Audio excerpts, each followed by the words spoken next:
This is the Hagmann and Hagmann Report for today. It is a tremendous Tuesday edition. It's Tuesday, June 2nd, 2015. We're coming to you live from the studios of the Hagmann and Hagmann Report here in beautiful Northwest Pennsylvania. I'm Doug Hagmann at the helm with fellow investigator, researcher, and most importantly, my son Joe Hagmann. Together we are the Hagmann and Hagmann Report, America's premier father-son investigative reporting team. Our job is to bring you the news that propels the headlines, the news that is shaped and twisted and convoluted and hidden amid the funhouse of, smoke and mirrors and the carnival that we call the corporate media. You know, the carnival, the clowns in the carnival. We do the headline and news triage so you don't have to. I want to thank all the new listeners, all the veteran listeners for checking in with us all over the world. God bless you. God bless you for tuning in to us deliberately, listening to us. We promise to leave you more informed than when you arrived. And if that's the case, we've done part of our job anyway. Folks, our home base on the internet is hagmannandhagmann.com. 2 N's, spell the word and, scrunch it all together, and you've got hagmannandhagmann.com. We're simulcast by the Christians United Broadcasting Network.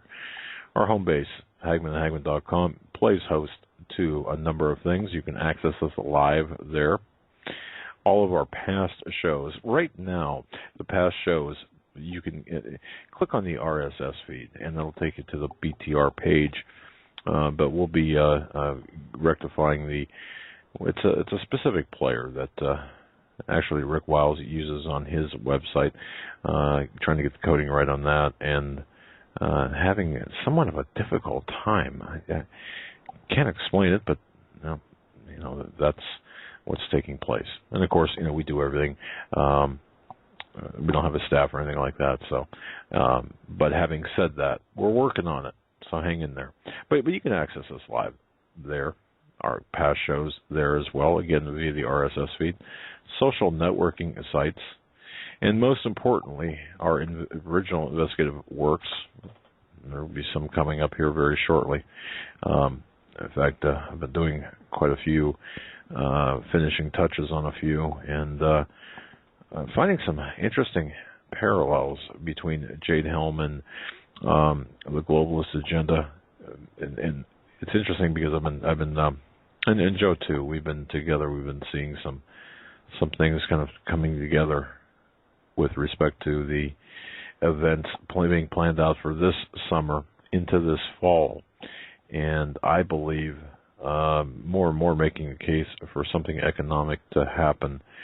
I'm not sure if it's going to happen this fall, but I do believe the wheels will be set into motion without the ability to turn back this fall economically. And Joe and I were talking earlier. We're looking at the potential for just a really very tenuous summer, a hot summer, if you will. Race situations really kind of hitting the areas, urban areas. We're also seeing the final push as Obama makes some law changes via executive order. He's doing a lot of things via executive order, and we're going to see that increase. Now, he still hasn't matched believe it or not, he still hasn't matched George Bush in that department, but he's certainly working toward that. I want to mention this, folks. We're so very, very proud to be sponsored by Nature Box. Tonight's broadcast is sponsored by Nature Box. Nature Box ships very tasty, guilt-free snacks right to your door.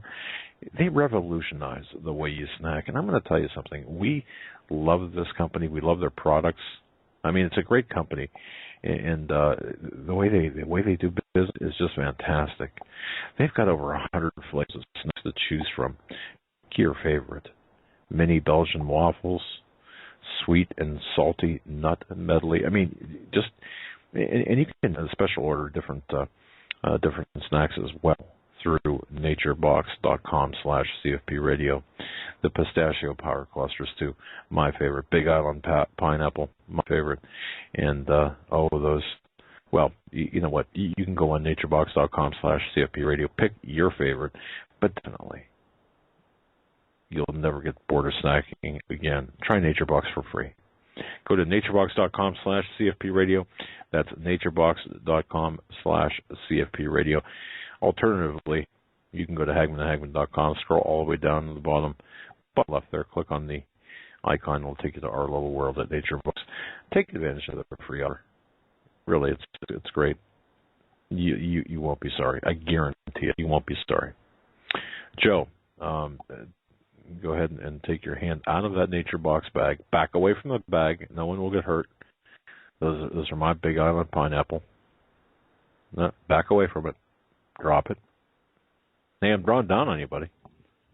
All right. No, we have a lot to get into tonight. And you mentioned something where I want to start at with these new gun regulations. This is from an article from a few days ago from The Hill. The Justice Department plans to move forward this year with more than a dozen new gun-related regulations, according to list of rules the agency has proposed to enact before the end of the Obama administration. The regulations range from new restrictions on high-powered pistols to gun storage requirements. Chief among them is a renewed effort to keep guns out of the hands of people who are mentally unstable or who have been convicted of domestic abuses. Gun safety advocates have been calling for such reforms since the Sandy Hook shooting nearly 3 years ago in Newtown, Connecticut. They say keeping guns away from dangerous people is of primary importance, but the gun lobby contends that such a sweeping ban would unfairly root out a number of prospective gun owners who are not a danger to society. And it goes on as follows. It's clear President Obama is beginning his final assault on our Second Amendment rights by focusing his anti-gun agenda on honest, law-abiding citizens through executive force. That from Luke Odell, Vice President of Political Affairs at the National Association for Gun Rights. The Justice Department plans to issue new rules expanding criteria for people who do not qualify for gun ownership, according to the recently released Unified Agenda, which is a list of rules that federal agencies are developing. Some of the rules come in response to President Obama's call to reduce gun violence in the wake of Sandy Hook. He issued 23 executive actions shortly after the shooting aimed at keeping guns away from dangerous people. Some of those items remain incomplete. If America worked harder to keep guns out of the hands of dangerous people, there would be fewer atrocities like the one that occurred in Newtown, Obama said at the time. We can respect the Second Amendment while keeping it irresponsible, keeping an irresponsible law-breaking few from influencing harm on or inflicting harm on a massive scale. Gun control groups have rallied around Obama's call to action, zeroing in on policies that would keep guns away from the mentally ill and domestic abusers. And it just goes on to talk about the ups and downs of the debate here and the history, a little bit of the history from the Brady Act to the Second Amendment and what they're trying to do. But, yeah, gun right advocates argue it would be more effective to ban people on an individual basis as opposed to banning all people who are mentally ill. They say if you go to see the Obama administration is trying very hard to disqualify people from owning a gun on the basis of them seeing a psychologist or a psychiatrist. Which the NRA contends many people who are mentally ill may not necessarily pose a danger to society, or as the gun lobby puts it, the policy snares masses of mostly harmless individuals. Yeah. There's a big deal about felons not having guns, and look, I understand the intent, at least the intent of some good people. I understand the intent. If you're a violent person, right, or you have a violent history, after so many years of nonviolent history, there might be a grace period where you should have to abstain from any violent behavior before you can own a gun. I mean, I agree that guns, you shouldn't be able, but the Second Amendment's clear. It's very clear, and you know what? To debate in my view, to debate the Second Amendment, or to put the Second Amendment under certain conditions, is a very slippery slope, and we see what happens with this. So, personally, I believe that I believe in gun ownership. I do believe in responsible gun ownership, but that's up to the individual, I think. You know, but what Obama is doing, I mean, what I think really is not important. What Obama is doing is really making it. He's actually taking on the gun, the Second Amendment, in three different areas. Number one, he's going after the end users by classification, including, you know, the psychologically impaired, based on seeking counseling. The second way he's doing it is through executive orders, abusing his executive authority, and molding this agenda, this anti-gun agenda, to what he wants. And the third way he's going after this is covertly, and that has different subsections to it, including, for example, the taking away the ammunition, or making it difficult to buy, putting restrictions on, closing down the lead plant, for example, putting other restrictions on the ammunition. That's the third aspect, and I think that's really, the combination is a very dangerous combination. But before it's all said and done, I believe that before he leaves the White House, if he does leave, and I do believe he will, that's just my feeling, and I do suspect it'll be he might have a period of respite there, but I believe that he got a position waiting for him, perhaps at the United Nations. Remember when there was talk about Clinton doing that, and that really never happened. I think, on the other hand, the UN's looking to tap Obama. That's my view, for reasons that I'm really not ready to get into yet. You know, it's interesting. I did listen to an interview in our church not too long ago. This is a replay from Rick Wiles' program, actually, and the GR Church from November of 2008, where church talked about the lineage of Obama and how he's the 10th cousin to George W. Bush, and Bush is akin to all of the 60 royal families of Europe, and including Ferdinand and Isabella, who sent Columbus to America, and akin to the Habsburg dynasty. And so yeah, I mean, think about that. Obama is the 10th cousin on his mother's side to George W. Bush. Anyway, the reason I brought that up is because the next occupant of the White House, given the template that we've been given, that is, you've got to be related to royalty. It narrows the field down quite a bit. I think if you look at the contenders, so I think from that you can extrapolate perhaps who might be Obama's replacement. I don't know. I just thought I found that interesting in listening to J.R. Church and the Guardians of the Grail, a book he wrote that gets into the lineage of the people. I thought was very interesting. But anyway, I was kind of on the sideline there. I have a few stories from the DHS. One about the TSA. First, from the DHS. Department of Homeland Security has no idea how many security risks have slipped past the border. The DHS officials were stumped when asked by a congressional subcommittee to provide data on high-level threats that have slipped through the U.S. border.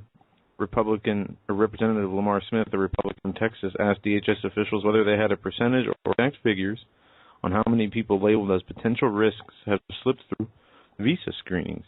The officials could not supply an accurate number to the subcommittee.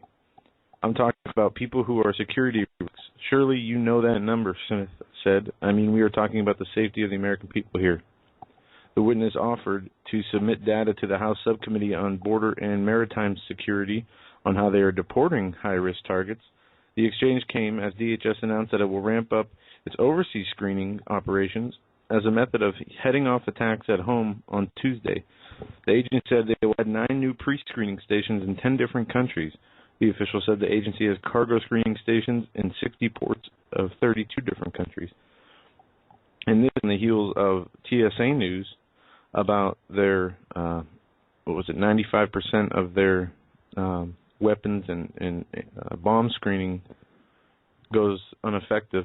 Well, TSA bragged about their gun seizure success rate ahead of the new numbers of the failure numbers that have been released. This week's report that the TSA failed to spot 95% of contraband or weapons snuck through in tests. They had a guy. I don't know whether you heard if that's in there, but they had a guy with explosives strapped to his back. He was patted down and let through the gate. Yeah, it says that 95% of contraband weapons snuck through in tests of the airport screeners comes just a few months after the agency bragged about the good job it was doing in sniffing out guns and other weapons. More than 2,000 guns, an average of 6 a day, were discovered by TSA screeners in 2014. The agency said in a post declaring the seizures a great year, but the failure rate in the new classified report suggests the rate of those that got through could be much, much higher. Now lawmakers on Capitol Hill are wondering why the agency was touting its success rate even as investigators were spotting holes. This news raises serious questions about the TSA competence and how it could undermine their previous claims. This January, TSA bragged about stopping an average of 6 firearms a day, but last year, now Americans aren't sure if that measure of success is true or if it's a colossal failure. That from a Nebraska Republican senator. The whole thing is a colossal failure. Let me tell you. In TSA, I'll say it again, soft underbelly of the apparatus that is being used to enslave us. We can defeat the TSA. When I say defeat it, I mean really take them down. I believe we need to look at the incompetence. They call it the competency rating, but look at the incompetence there. 95% slipping through. Come on. Yep. And it says TSA referred questions about the failure rate to the Maine Homeland Security Department, which oversees the agency. The spokesman there declined to comment for the record, pointing to Secretary Jen Johnson's extensive statement. Boy, you like to screw his name up. His name is Jay Johnson, but you call him Jed. Jen. I want you to call him Jed. Well, you should. Jen, Jay. How about Jenny? The guy, the whole thing needs to be reconfigured in the story. I mean, when I say reconfigured, I guess the airlines should be responsible for their own security. Look what the TSA is doing. None of this is constitutional. None of it is. We need to go back to pre-1975 security measures. We really do. I mean, otherwise, we will keep violating the Constitution, and we can't do that. Or let's go the full swing the other way and do nothing but profile. And let's start. I mean, if you claim that there's a Islamic terrorist threat, then let's profile all Muslims. Well, I just see that based on that statement, I'm not too popular with a section of certain people here, but really, the TSA is ineffective, and it's unconstitutional, and it's an assault on our liberties and freedoms. We need to stop that. Joe, did you see this Obama's immigration situation? Because of Obama, there was a release of almost 100,000 criminal illegal aliens. This is a story that appeared on Front Page Magazine. I don't know whether they saw this or not. No. Written by two federal former immigration judges who said that they were horrified when Obama and his DHS appointees reprioritized the mandated approval or removal. Reprioritized the mandatory removal provisions of the immigration laws. Okay. I'm just going to read two sentences here and then explain the rest, because I think it's pretty important here. In our days in the courtroom, now these are the two judges who are writing this. We followed and applied the provisions of the Immigration and Nationality Act every single day. The INA is a deterring statute and has been continuously amended to better deter illegal immigration since it was originally enacted in 1952. Okay, now I'm going to stop reading there and just explain this. ICE agents reported encountering some 382,000 convicted criminal aliens, legal and illegal aliens convicted of crimes, in 2013 and 2014. Now think about that number, 382,000. Of that number, almost 100,000. The number is pretty cool. We're going to say 100,000 were released from ICE custody back into the communities, even before deportation proceedings could even start. And if you start digging down and look at the CRS, the Congressional Research Service reports, you begin to find this revolving door.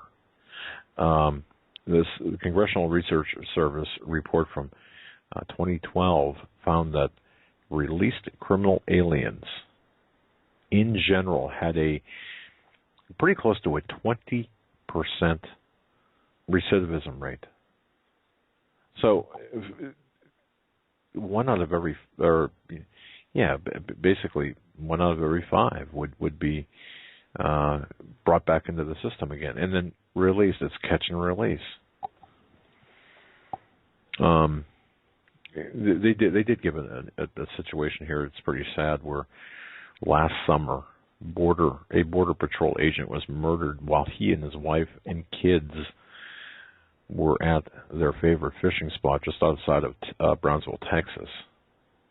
And what gets me is his killer had not only been deported numerous times before he killed this border patrol agent, but was involved in an attempted rape in 2007, and a number of other convictions. Now, we've seen this happen under Obama, but we also have to spread the blame under Bush as well, and all of the globalists, all of the people who are in favor of the North American Union. It's incredible that in many of these serious criminal offenses, in the majority of them, the illegal immigrant, the illegal alien, you will mostly find that they had already been deported. 39% of all removals in 2013 involved illegal aliens who had previously been removed. And half of all removals that year already had criminal convictions. What are we doing here? Despite what the open border pushers say, our immigration problem is not how the law is written. It's how the law is enforced. The release of convicted criminal aliens must stop. We have to shut the doors to this country, and we have to deport. People say you can't deport all of the illegal aliens. It's a logistic problems. Hey, give us a shot at it. Let's see if we can handle that task. Personally, I think we could. But I just wanted to bring that up because I think that's an extremely important story. Folks, I direct you to Front Page Magazine. If, we do the news and headline triage, so you don't have to. This, of course, to me, is one of the most important stories. The Obama's Immigration Anarchy. That's the title of the article in the Front Page Magazine. Dangerous release of almost 100,000 criminal illegal aliens. And you can read from there. Just have a motion sickness bag handy when you read this. A new report from the New American: ISIS seized $1 billion of U.S. military aid. Iraqi leader admits the so-called Islamic State, a brutal terrorist group also known as ISIS, seized 2,300 U.S. military Humvees and other weaponry from Iraq's U.S. taxpayer-funded armed forces in Mosul. Iraqi Prime Minister admitted in a TV interview over the weekend ISIS militants then paraded the captured U.S. military equipment, reportedly worth over $1 billion, through the streets of the city, then proceeded to use the American Humvees to lynch and burn Iraqi troops, many of whom had dropped their U.S.-supplied weapons and fled before putting the vehicles to work in suicide bombings and other attacks. One of them was used on June 1st in a suicide strike in Baghdad that killed some 45 people. In a Sunday interview with the Iraqi state television, the new U.S.-backed Iraqi prime minister admitted that his government forces lost the gear. In the collapse of Mosul, we lost a lot of weapons. Al-Abadi acknowledged, referring to the overrunning of the city by ISIS forces last summer amid the mass desertion of U.S.-backed Iraqi government forces. We lost 2,300 Humvees in Mosul alone. Depending on how the Humvees were outfitted, grenade launchers, machine guns, extra armor, the price tag could well have been over $1 billion. According to media reports from last year, ISIS militants may have also seized the helicopters that were displayed during an ISIS parade with the captured Humvees. More recently, ISIS reportedly seized dozens of U.S. military vehicles, tanks, armored personnel carriers, artillery pieces, and more after taking over the city of Ramadi last month. Pentagon spokesman Colonel Steve Warren told the Associated Press that an estimated 6 tanks, 6 artillery pieces, and even more armed personnel carriers, and around 100 wheeled vehicles like Humvees were lost to ISIS. It would have been preferable if the Iraqi forces destroyed the equipment before fleeing the city, the colonel said, but in this case that did not happen, nor did it happen in Mosul last year or in any instances before that. But the problem goes much deeper than ISIS seizing U.S. weapons. Aside from the U.S.-backed Iraqi military, ISIS has plenty other sources for U.S. taxpayer-funded weapons. Syrian jihadist rebels being armed and funded by the Obama administration, the Islamic regimes in Obama's anti-ISIS coalition, and more are buying up weapons from the Free Syrian Army. This according to an ISIS fighter, referring to this Obama-supplied Free Syrian Army jihadists fighting the Syrian regime. They bought 200 anti-aircraft missiles and anti-tank weapons. The ISIS fighter goes on to say the infidels are those who cooperate with the West to fight Islam. However, the supposed blunder of losing U.S. military equipment to ISIS is now a regular occurrence, and it barely scratches the surface of the problem. Among other concerns, ISIS itself was armed and trained by Obama's own anti-ISIS coalition, according to top U.S. officials such as Vice President Joe Biden and U.S. Joint Chief of Staff Martin Dempsey. He goes on to say, when asked whether he knew of any major Arab allies that supported ISIS in a Senate hearing last year, for example, Dempsey responded, I know of major Arab allies who fund them.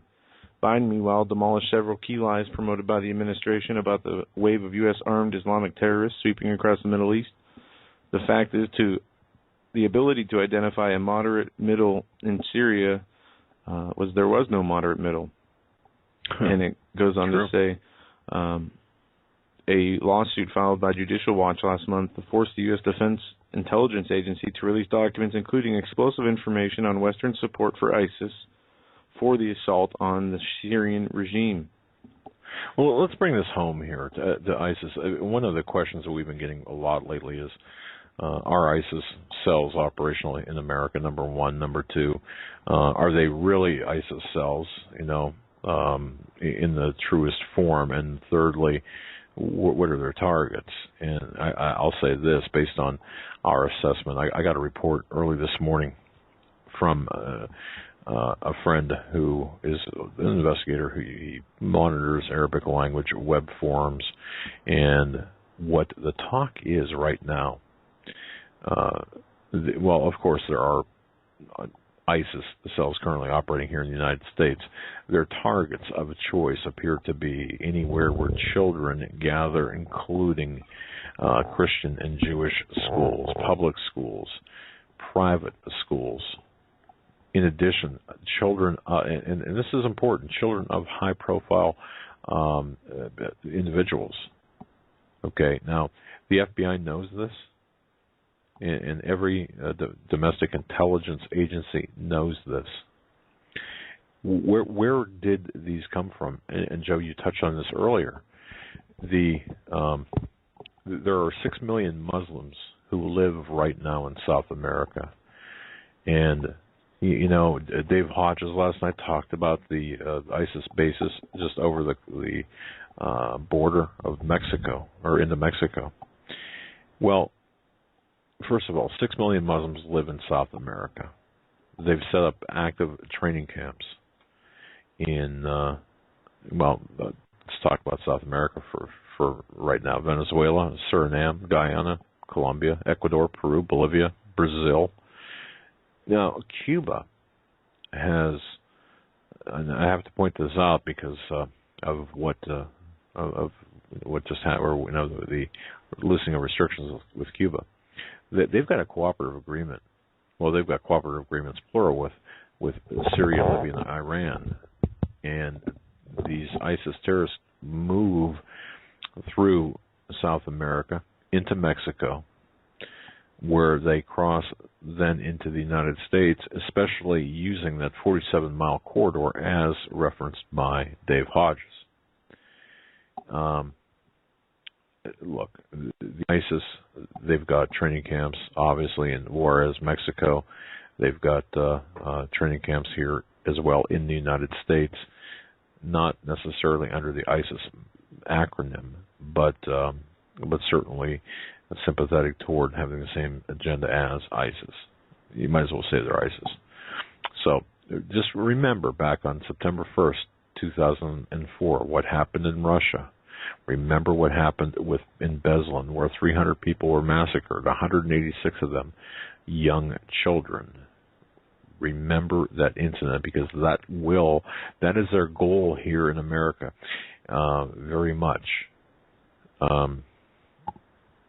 This is no secret among the intelligence agencies. Are they going to let this happen? I don't know. It certainly seems that way. So I just want to let you know right now, public schools, private schools, Christian, especially Christian and Jewish schools, are prime targets. And the other one other thing I want to mention too, Disneyland and Disney World, and they know this. Their security companies are aware of this. They're also prime targets. The Mall of America is a prime target. Anything that would involve children and Western lifestyle, as well as the religious aspect of things. When I say religious, I'm specifically talking about the Judeo-Christian lifestyle. But their target appears to be children at this point, and that's pretty unsettling. It's an interesting report out on the FBI surveillance and FBI surveillance planes warrantlessly tracking cell phones across major cities nationwide. Building off of information obtained by an independent reporter, AP Today published an investigation revealing the FBI using fake shell companies based in Virginia to cover up the track of its fleet of surveillance planes. The planes use high-tech video surveillance and cell phone tracking equipment, also known as Stingrays, to monitor thousands of users across major cities throughout the U.S. The AP report reveals the FBI admits it does not obtain probable cause warrants before flying the cell phone tracking equipment above our homes, places of worship, and medical facilities, among other sensitive locations. In the recent 30-day period, the agency flew above more than 30 cities and 11 states across the country. They were tracked planes from the FBI's fleet on more than 100 flights over at least 11 states. This is what the AP did, and the District of Columbia. Most with Cessna 182T Skylane aircraft. These include parts of Houston, Phoenix, Seattle, Chicago, Boston, Minneapolis, and Southern California. Yep. While FBI spokesman told the AP the Bureau doesn't use its fleet of surveillance planes to conduct dragnet or bulk spying, the use of the Stingray plane the use of a Stingray in a plane almost certainly results in just that. The planes are not equipped or designed to use or used for bulk collection activities or mass surveillance, the spokesman said. That's very difficult to believe because of how cell sites simulators, also known as IMSI catchers, work. Officials say this cell phone surveillance is rare, although AP found in recent weeks FBI flights orbiting large enclosed buildings for extended periods where aerial photography would be less effective than electrical signal collection. Those used above Ronald Reagan Washington National Airport and Mall of America in Bloomington, Minnesota. After the Washington Post revealed the flights by 2 planes circling over Baltimore in early May, DAP began analyzing detailed flight data and aircraft ownership registrations that shared similar addresses and flight patterns. The review found that the FBI mission circled above at least 40,000 residents during a single flight over Anaheim, California in late May, according to census data and records provided by the website flightradar24.com. Amidst the Patriot Act reauthorization debate, it's important to remember the FBI and other government agencies use many different powers and technologies to spy on us without warrants. These planes are just one example of a sprawling surveillance state that won't be meaningfully reined in by even the most drastic reforms to those specific Patriot Act provisions currently being debated. So, mystery surveillance spy planes. I've gotten a couple of reports directly to my email about these aircraft, small aircraft, circling. Did you mention Miami? I've got one report in Miami. I don't think they said okay. Miami, no. In fact, the emailer, which I don't have permission to publish this report, but for 48 minutes, this small aircraft circled one of the largest skyscrapers in Miami. Okay. That was yesterday. The event took place yesterday, and I got the report today.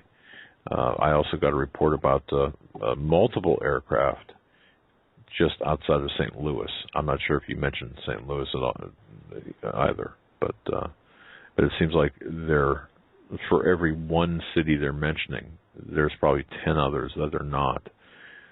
So we might as well say that they're doing this all over the country. Now, this, of course, amid the NSA being back online after the Senate passes the USA Freedom Act. Folks, you heard about this. That would resume. The Freedom Act was passed, and what this does is resume the NSA data collection program, but only for a transitional period of 6 months. After that, the legislation would no longer allow the NSA to sweep up Americans' records in bulk. Instead, it would leave the records with phone companies and give the government the ability to seek access with a warrant. Well, it says. Yeah, but this, the act supposedly, it formally pulls the plug on the NSA's very controversial collection and retention of phone metadata. Folks, it's more than that. It's the whole shebang. It's everything. It's voice. It's content. And, of course, there's jubilation among the people, among the neocons, and I used to be one, so I'm allowed to say that. There's jubilation here that this is still going to continue. And,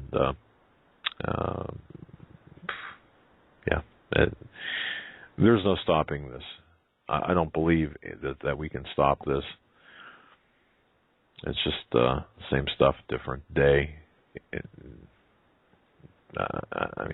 There is no stopping this. Did you see the Manhattan investment banker jumps 24 stories to his death? Yes.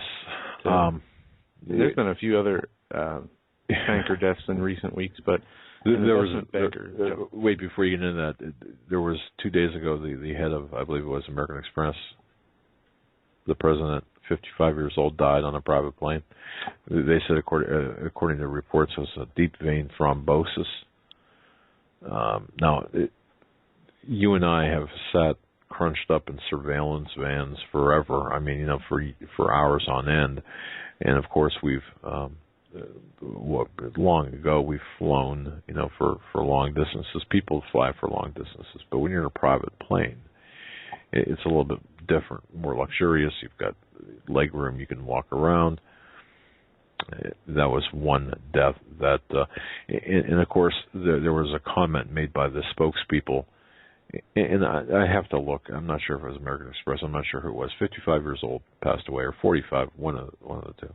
I'll find it here in a moment on my notes. But there was a snarky comment saying that while it was a snarky comment about conspiracy theorists going to have a field day with this, and I thought, wow, to combine a statement of grief with that kind of a snarky comment about conspiracy theorists. But go ahead, Joe, with your case. That was totally different. That happened over the weekend, I believe. Yeah, Manhattan investment banker falls 24 stories to his death in latest banker death. An investment banker jumped 200 feet to his demise in Lower Manhattan late last week, according to reports. The death marks yet another apparent suicide among financial industry employees.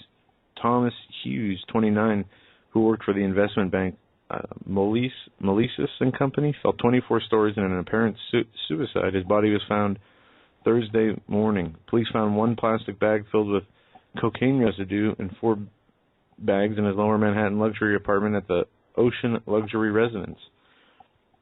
It goes on to say that a spat of apparent suicides among financial sector employees in early 2014 raised concerns about the stress and high-stakes environment on Wall Street, as well as in London and Hong Kong, may be taking a toll on the industry. You've got to be kidding me. I mean, if there's any type of toll that's being taken, it's certainly self-induced guilt from what's taking place. But I don't believe this for a moment. I believe that there's too much. There's too much going on here. I don't believe that these are suicides. I believe that they're purpose-driven exterminations. Yeah, and this guy, it was apparently very gruesome, as when he jumped, he hit his head on a guardrail and it decapitated him. Well, that was last week. Yeah. That happened last week, yeah. But it continues, these bodies continue to pile up in the financial sector. And they say, at the end of the article here, they say that it could be due to foreclosures, they say, and other financial issues. Really? I mean, that's what they're saying in the article. Yeah, I mean, I just can't. I don't believe. I don't believe in any of these reasons that they offer. I believe that there's something very nefarious going on here, at least in the majority of cases. Some I'll accept, but not all. Not all. Certainly not all. We did a report on I don't know, it was about a year ago, up to the moment at that point. And I mean, shooting yourself with a nail gun multiple times, really, as a suicide? No. And I've seen plenty of suicides in my career, both as an investigator and with EMS. And let me tell you something. I mean, I've seen weird things happen where a guy with Parkinson's disease shot himself, but the first time he actually shot himself twice in the head. The first one missed, grazed his skull because he was shaking so badly. I mean, things like that do happen, but not to the extent that we're seeing it in this realm under these conditions. And no, it's definitely very odd, especially all in one. I mean, they're all in the money and investment sector here, and to see so many, I forget, there was a growing tally last year, and it kind of died down a little bit, but it's starting to pick back up, it seems. Yeah. Folks, I'm just wondering and Joe and I, before the program, we were talking, and we were wondering what you folks were thinking about, what was on your mind, and we did a cursory examination of the emails, of the correspondence, and it seems like a lot of people are very concerned over the economy. And, of course, this kind of fits right in with the economy. And now I'd ask the question, do you think that these men, these so-called suicides, I mean, are we nearing the end here with respect to the financial crisis? I believe we are. I believe that we're seeing a massive cleanup at this point. And the other thing about this as well, I do expect the banker deaths, let's just call them that, to rise over the next couple of weeks. I think we're going to be hearing about more and more deaths, especially as the system continues to close, collapse, or be brought to an orchestrated collapse. I do believe that we're going to be seeing more and more of these because you're going to have more and more whistleblowers or potential whistleblowers. They can't have that at this point. They're nearing the end game. I don't know if you saw this article. Yeah, this is from earlier today. A sitting senator says, use RICO law to prosecute global warming skeptics. Yeah. I thought this was really out there, but this, sure enough, was true. Writing in the Washington Post, Sheldon Whitehouse, a Democratic senator from Rhode Island, offered a curious suggestion for dealing with global warming skeptics.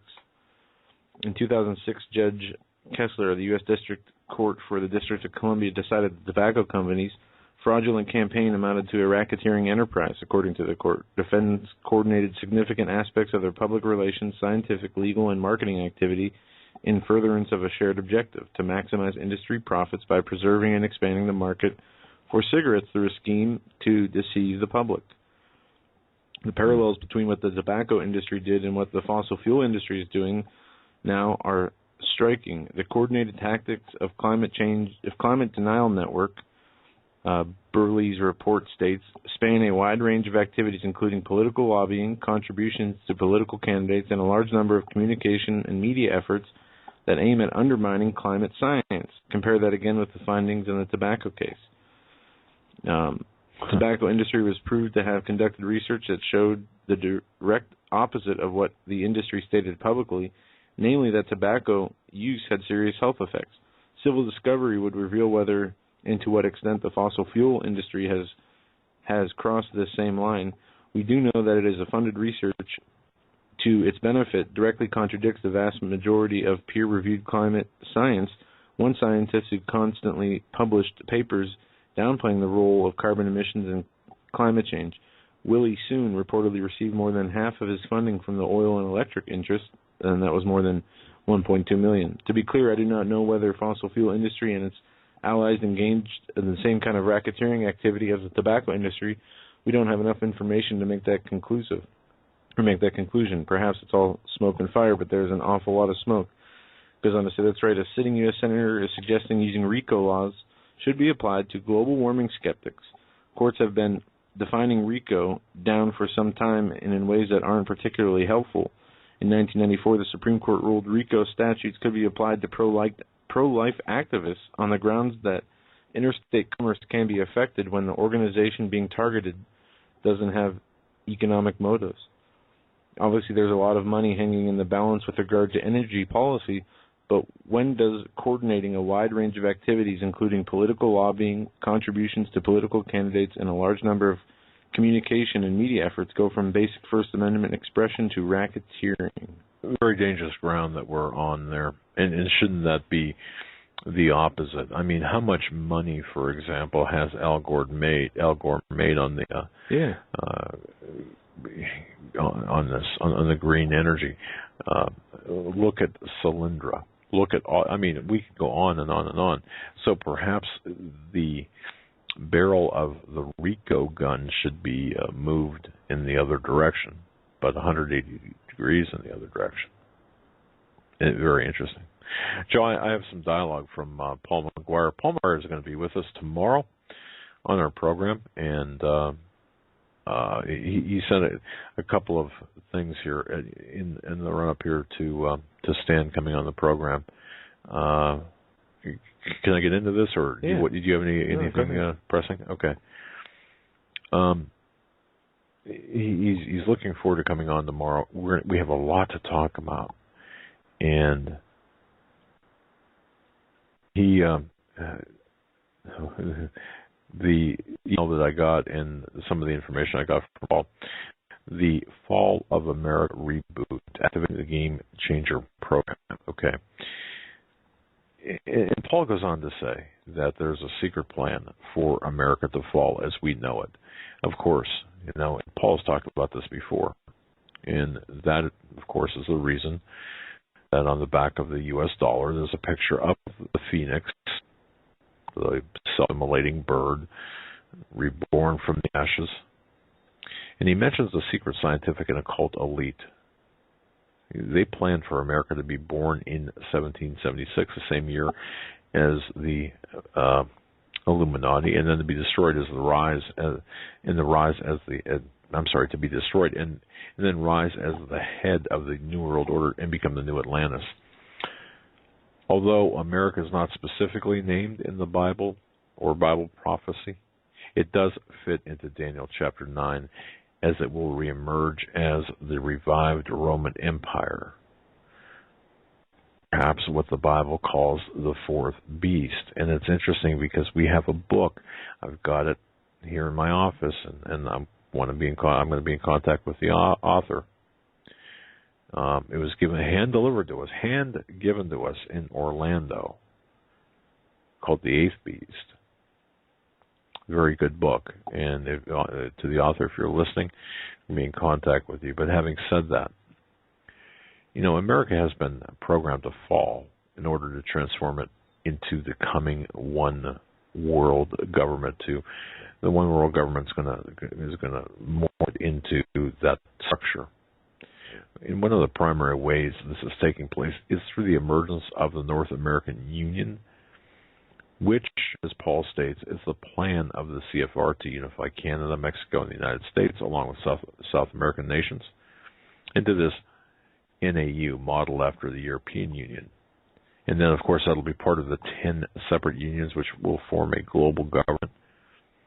However, and this is what Paul really drives home, Christianity and Judeo-Christian beliefs on sexuality, for example, family, morality, capitalism, and the belief in a creator God who gave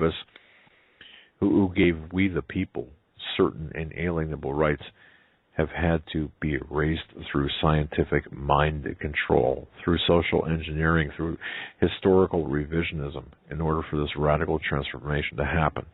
And Paul's going to be getting into that scientific mind control. I think that's one of the areas really that Paul touched on in an article that was published with Views on the 25th of May, talking about, and citing heavily from Joe, the book that you've got, the Technotronic Era, I believe it is. Yeah, we have this from Daniel Estelin. No. This is from Brzezinski, it was Brzezinski, the Technotronic Era. I don't have that book. Okay. All right. But since the 50s, and people would do well to really search this out. Organizations like the Tavistock Institute, and the adaptation of MKUltra programming developed by Nazi scientists through Operation Bluebird.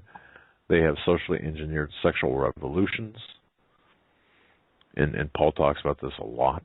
The 60s counterculture, destruction of the nuclear family. Now we're seeing this through the homosexual agenda play out. And this month, don't forget, we're going to see the Supreme Court rule, most likely in favor of homosexual unions. And this is all part of this larger agenda here. And what you mentioned, climate change activism. Change agents like climate change activism, abortion rights, and illegal immigration are being used to destroy a very cohesive and unique American culture and to bring it into the NAU, the North American Union.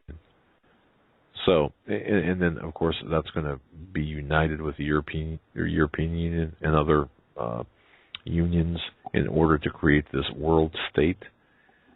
So, interesting, too, Paul talks about the erasing of Christian thought. And he talks about this, and let's make sure we ask him about this. The erasing of Christian thought through a process called depatterning. Depatterning. Wow, can barely talk, has led program people to accept the lie that individual men and women have no intrinsic value. And that, of course, is the opposite of what our founding fathers believed when they wrote that the Creator has given us inalienable rights, life, liberty, pursuit of happiness, so on. So Paul's really going to hit this hard tomorrow. And, of course, he talks in the Mass Awakening book I've got right here. He talks about the technocratic elite using both a supernatural power, the meta-programming of mass consciousness, talks about the hive mind, but using the mass consciousness to create a global genetically modified organism called the world community. And we really have to kind of focus on that too, because what we're seeing here is all of the scientific programs brought into the United States from the Nazis back in the late 40s, early 50s, that were developed and used by the scientific elite, we're seeing now come to fruition. And this is what Paul's going to hit tomorrow as well. But I wanted to mention this because, and I know we're getting close to the top of the hour here, when I'm just going through some notes here from Paul. There exists a fourth dimensional malware, he writes. The fall of America and the resultant death spiral is a meta-program that moves through human consciousness like a virus spread by sophisticated emotional contagion technology. There exists a fourth dimensional malware and virus programs that can free individuals and nations that can be downloaded by belief or faith in the Word of God. Now think about that in terms of a computer. You can.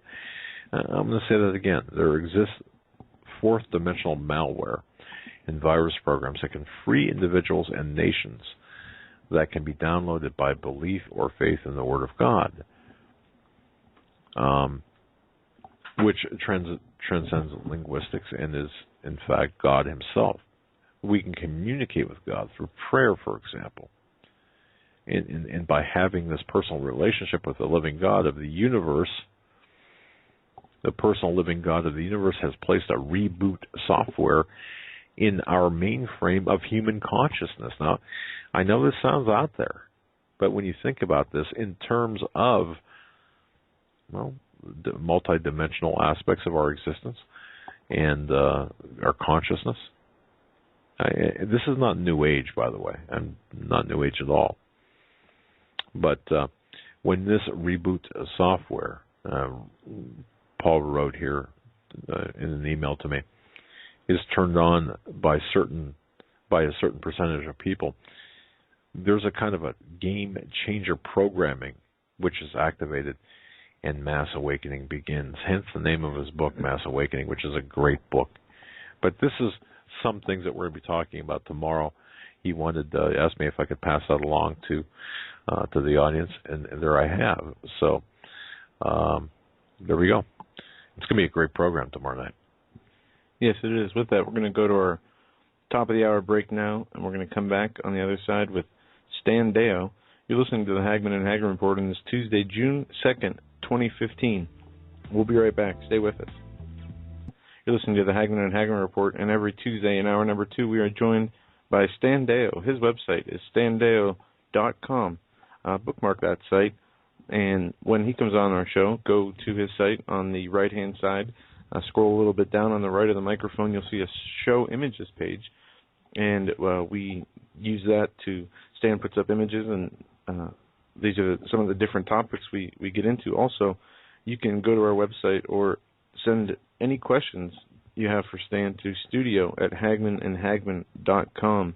And if people want to get questions asked today, right now, go ahead and start emailing questions for Stan at studio@hagmanandhagmann.com.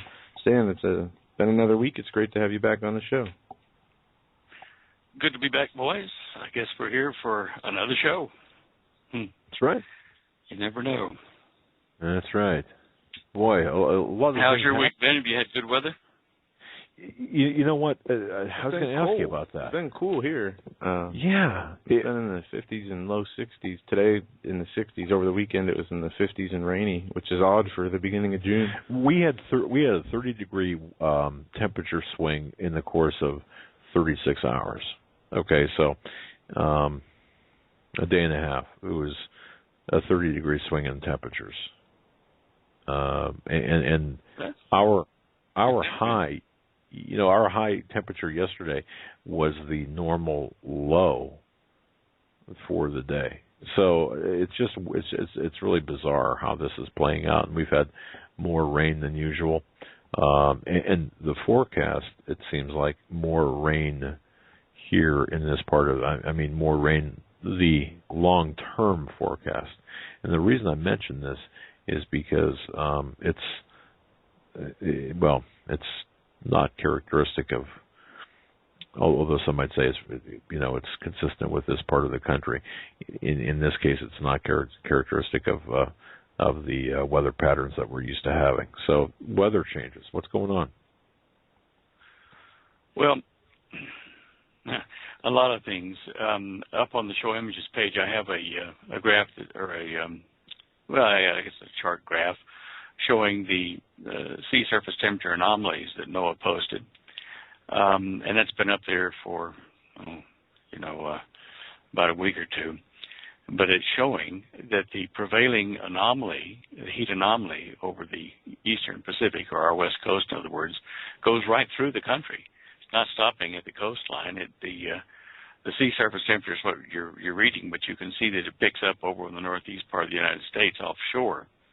And I think that this is indicative of the kind of exceptional, anomalous weather we're going to have this year and into next winter. Places that have been dry are going to get real wet, I think, and places that have been hot may be cooler. I'm sure India's hoping that they'll see some rain because they've been in drought for several years now, and so is California. But I think that this is primarily the immediate cause of the changes in your local weather and mine, and this hurricane season may well be an interesting one. Certainly the tornado season is, and we expect to see a lot more of these terrible weather conditions between now and the end of the year. So you're not alone. Fortunately for us, the change here in Pueblo, Colorado, has been, nice. It's wet, and we're enjoying it. The grass is green in the prairie, and, tumbleweeds are green. That means they're reproducing, darn it. But anyway, it's something to look out for. And on the show images page, up to the very top in the middle, I'm showing big solar flares yesterday and today. Now, they won't hit us, the effects of these directly, but some of the magnetic field variations on Earth will occur tomorrow and the day following. But what I'm making a point of week to week is that we see a lot of these flares, more than normal, coming off the sun in its quiet period. I mean, the sunspot activity is just way down low. Yet these things are blowing off. They're like a boiling water pot spewing off things. Every day you can almost turn on the images from the Zoho, from the satellite there, and just see tremendous energy blowing off of the sun. Now, I think that connects to our weather. I'm sure it does. It's the energy coming from the sun in various wavelengths is what drives Earth's weather. It also affects our gravitational field and our magnetic fields. I say fields because we have two north poles and south poles splitting slowly right now, as though a polar inversion or reversal is about to happen or is in progress. All these things coupled together, the solar system weather from the sun and our local heating as a result of that in the oceans and in the air above the land, is creating extreme weather anomalies. Something I've been telling people is going to happen. It's not due to cow gas or the political term global warming. This is a result of solar activity that is exceptional. It's anomalous. And, when it should be quiet, it's not. So I've been expecting this, and it is happening, and I think it will continue for several years now, affecting earthquakes, affecting weather, affecting the magnetic poles and our ozone layer and the ionosphere. All these areas that help to shield us are weakening. So keep your eye on these things. I'll do my best to tell you about it. But that's why you're getting crazy weather and why I'm getting crazy weather and everybody else is too. Interesting. I've heard recently some recent talk of like a mini ice age, perhaps, forming. And there have been people on the internet talking about the biblical context of a mini ice age. Any thoughts about that?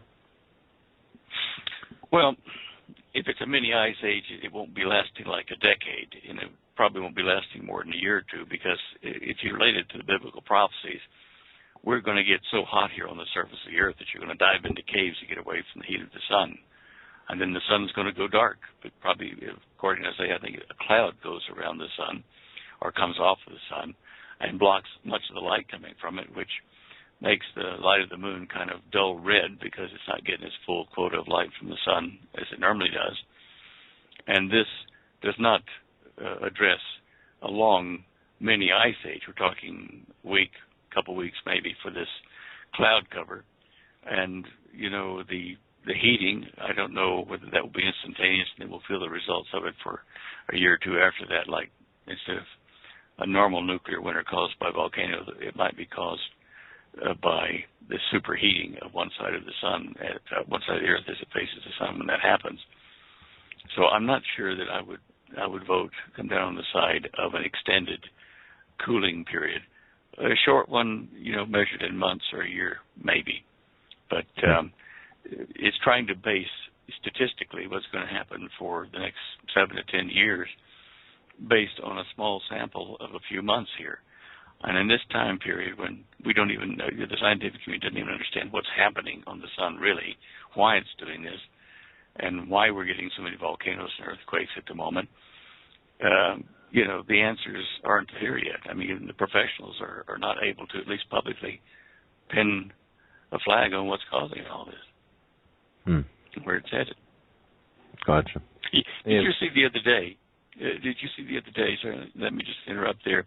Over, where was it? In California. After the big earthquake over on the Western Pacific, we had 3 Richter 5 earthquakes appear along the California-Nevada border. And I pulled them down because I get the feeds from the USGS. But then within an hour or two, all 3 were deleted, not there. Now, really? The first thing you might think is, oh, wait a minute, somebody's playing funny buggers with our earthquake material for some reason, not wanting to scare Californians or whoever. But when you get on to the USGS site and read what the engineers are saying, I do believe that what they're saying is probably true. And they're saying the earthquake across the Pacific over on the western shores there, near Japan, that earthquake sent a shock wave that caused 3 of their sensors, their seismometers, to malfunction and record a Richter 5 and 5+, 5.1, 5.2, 5.3 earthquake as a result of the shock wave coming across the Pacific. But it wasn't really an earthquake in that area where those seismometers were. Now, that might be true. But you got to wonder, why didn't we see more of the seismometers going off than just those 3? Interesting thought, isn't it? That's a good question. And why those 3? Okay. Do they follow the same fault line? And I'm not sure my terminology is accurate, but why those 3? Well, just looking at the picture here I've got on the website here, let me just get over to that. Just looking at that picture, it looks like they are all on the coastline. One just above the Baja near San Diego, and then one near Los Angeles, and one near San Francisco. But they only show 3 of them. And one of them was, recording, that was on May 30th, recording a 5.5 earthquake. I showed that in the expanded view. And since it's right on the coastline and not inland, it kind of, adds weight to the fact that they were triggered by maybe oceanic movements and tsunami waves that didn't manifest as a tsunami, but as a shock wave that shook the coast. I don't know. But as I say, only those three, and I know they've got a lot more seismometers than that, but only those three locations recorded it. And it just, doesn't ring true. Anyway, a lot of the earthquakes, theorists. A lot of the earthquakes have been being downgraded, and I guess as there's more earthquakes, we see that more.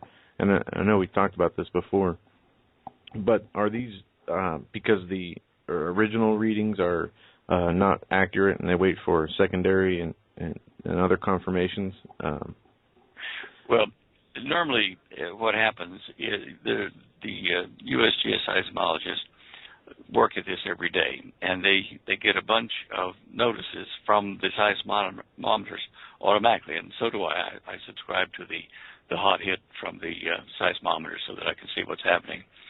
But as that's not audited by a human being, it's not analyzed for depth and angle and whether it's a true or false reading, that kind of stuff. So a seasoned geologist or seismologist at USGS has to sit down and look at that report of a particular earthquake and say, well, is this true? Is it the right magnitude? Did they consider the conditions, blah, blah, blah, which would mitigate it and make it lower? And it's nearly always lower when they change it. But it's a human review of an automatic response generated by these pieces of equipment, which are out in the field, buried in a can and, unattended. So a number of things could cause bad readings. That's why they do that. It has to be reviewed by a human to hopefully mitigate any artifacts created by the equipment.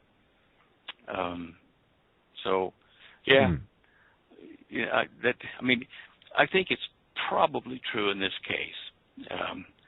But on the other hand, if you look at how many earthquakes have been occurring on the California coast, and that's in the last 7 days, if you go down about 4 rows, EQs, USA, lower 48 last 7 days, and you click on that, and you see a rather interesting thing happening. You see big quakes along the Aleutian Islands, and particularly one up in the Alaskan Peninsula, which generate a lot of aftershocks up there, 6.8 or so. Then you see a cluster of earthquakes in the left-hand side of the Juan de Fuca plate. Not one, but a cluster thereof. And, you don't want to see earthquakes in either one of those two places. In the Alaskan Peninsula, that's an extinct or dormant supervolcano region.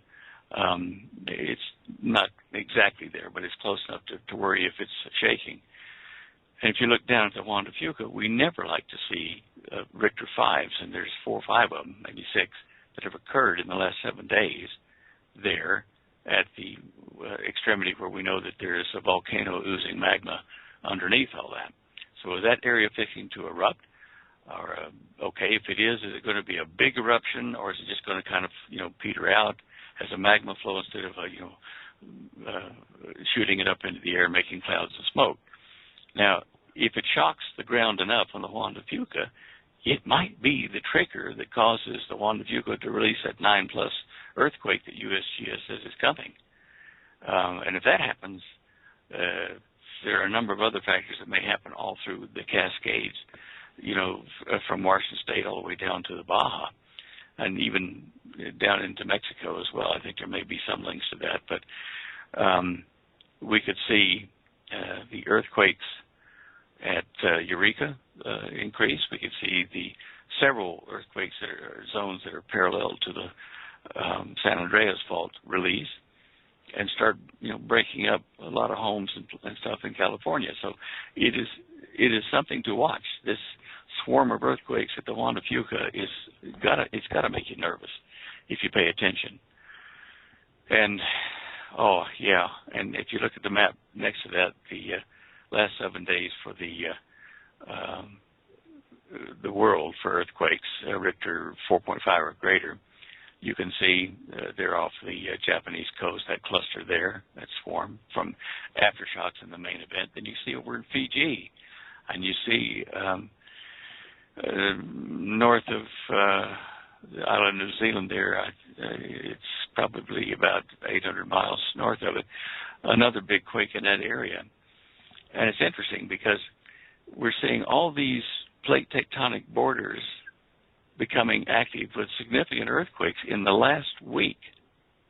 Now, if you read between the lines, you see on the second row, I've got on the right-hand side, I've got a Fiji Broadcasting Corporation news story from the 25th of May, and I investigated it, and the locals there on this island district of Nakasalika, on the island of Kadavu at Fiji, they're getting tremors that are knocking stuff off the shelves and cracking their homes and that kind of stuff.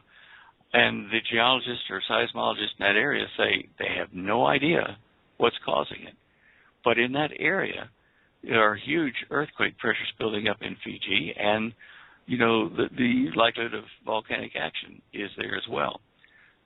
That tells you then that there are areas that are not prone to earthquakes and volcanic action in the area of the Southwest Pacific that are becoming alive. You got to kind of think, well, what's going on here? Yeah. Wow. Folks, go to standeyo.com. That's standeyo.com. Or it's linked right off of Hagmann and Hagmann.com. And, of course, on the right-hand side, go to the show images page and navigate to what we're talking about here. I lost it. Was the second row down, Stan? Second row down, right-hand picture. Yeah. There you go. Okay, yeah. And you can see. You see it blue. Yeah. Okay. Interesting. Does this? I don't necessarily want to change topics here, but let me ask a question that a listener had wanted me to ask you. This does actually might have something to do with earthquakes or earth changes. There was a report of well over 120,000 antelope in a sudden die-off here in northern Kazakhstan. And we're having reports of or millions of or thousands, I shouldn't say millions, thousands of dead fish washing up in various locations in Connecticut. Other animal die-offs, unrelated. Now, this is unrelated to the avian flu and stuff like that, but we're talking about animal die-offs, unexplained animal die-offs.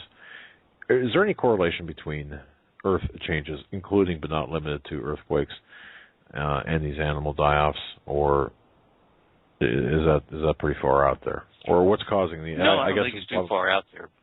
Okay. I feel, I can't prove it, but I feel that these die-offs are a result of changes in the environment that are extreme. These changes can be things like infrasound that we can't hear, but they can hear, and they panic and run to a place and, where they shouldn't, and die for lack of food, or it's too cold, too hot. It can be changes in what feeds them. It can be changes in viral diseases that they're susceptible to, that they're being more susceptible at this point due to the actions of the radiation coming from the sun and the ultraviolet wavelengths. I don't think that they're isolated from environmental changes. I'm going to put in a link to, I've just sent it over to Joe for the chat room there, to the current NOAA picture of the anomalous heating of the Pacific Ocean. And it is just getting worse. If you click on that and have a look, you'll see what I'm talking about. The equator normally gets hot, over the average period. The anomaly gets hot along the equator all the way over, like from New Guinea all the way over to the coast of Ecuador and up into Honduras and that kind of stuff in Central America, normally. But this time, the anomaly has spread right up through the northwestern Mexico up into the Baja, up into, surprise, surprise, the bay, or the bay, I guess you'd call it, off of Alaska and the Aleutians and over to British Columbia, and offshore from Japan and south of Kamchatka Island, there where the Russian volcanoes are. In fact, and then you go over to the eastern United States, over into the Northern Sea there, up toward Nova Scotia and up from Maine, and probably New York as well. You see an exceptional heating of the sea surface. Now, I can tell you from many, many years, several decades of watching this stuff, I have never seen it this bad and so widespread. And that causes tremendous pressures in our weather system to produce, landicanes, hurricanes, tornadoes in unusual places in greater quantities. So, this has all got to affect life on the planet. And the heating of the sea surface does change the weight of the water over the floor or of the sea beneath them, which changes the pressures on, tectonic plate fault line borders. And where we're seeing this is right up close to the Juan de Fuca area. What would happen if here off the Ecuador? What would happen if that gave way? What would happen if that really gave way in that specific area? You expressed a lot of concern that Juan de Fuca area. If that gave way, what would? We'd have what? Tsunamis. I'm just trying to think of. The instant thing would be tsunamis. It would hit our Washington and Oregon coast, and the Indians who live in the area have records on the totem poles of a previous time in their memory when the tidal surges, tsunamis from something happening offshore there went way inland up the rivers. You can still see the marks in the geology there. So tsunami number one, and not only for us, but it would probably spread out and hit part of the Aleutian island chain and Japan with tsunami again, which may wash over the Fukushima side again. Who knows? But that's just the sea waves that we're talking about. If that Richter 9 does what I think it will shock the fault line called the Cascadia subduction zone, which is inland from Washington State all the way down to San Diego and perhaps beyond toward the Baja. And if you've got any pressure, which we know is true, built up in the San Andreas and parallel faults, that will probably release them at the same time, just because of the strength of that. And the whole area is primed, ready to have massive quakes everywhere. And I don't know. A question I've come across is some of the quakes we've seen from Oregon and even a few of the 7-pointers that have been recent. People talk about foreshocks with the earthquakes as opposed to aftershocks. Right. What are some of the indicators that an earthquake could be a foreshock to a bigger upcoming earthquake versus an actual quake that happens with no? We see in Oregon and with a lot of big quakes, you see that happen. You see the aftershocks, but people are talking about these foreshocks and indicators of these foreshocks. What are some indicators of foreshocks with earthquakes? Well, I would think, just thinking about it logically, that what would happen is you would have a swarm of quakes that would start out small and start increasing and increasing, by a Richter or half Richter over a period of a day or two. And those, to me, would be, since they're increasing, indicative of it peaking out at the last big one or announcing one bigger is coming. So look for a growth in the magnitudes in a short period of time in an area, where you normally kind of expect to see earthquakes eventually. Let me just see here. I'll have a quick look and see if I've got any notes on that. Yeah, foreshocks. Let's see what we've got here. Yeah, even the USGS says it'll be a few days or a few weeks from the first ones of these smaller ones getting bigger and bigger in a particular area, and that's kind of the general equation that they would use, which is quite logical. Whereas all of a sudden you get a big earthquake followed by diminishing earthquakes over the next few days or weeks. That's aftershocks, and exactly what it sounds like. So I think that's how you'd look to define it. All right. The foreshocks, and then the volcanoes. We saw it in Japan. There was a volcano that erupted recently. Was that the one that was videotaped live going? I mean, yeah. And I saw an interesting video. Yeah, I think and I don't know. they evacuated people, didn't they? Yeah, they did. And something I saw that was interesting was they have some of these cameras where you can view the cameras of a volcano going off in real time. That was up, and there was this big green light laser beam that was coming every 10, 15 minutes. And I actually caught this on some earthquake forum and saw the video, saw screen captures of the. Every time I looked at the video, it was daytime, so they didn't really have a lot going on there. But they had screen captures, and there was some talk of the USGS and NASA having some satellite or equipment where they measure something in these volcanoes with a laser. Have you ever heard anything like that? Yeah.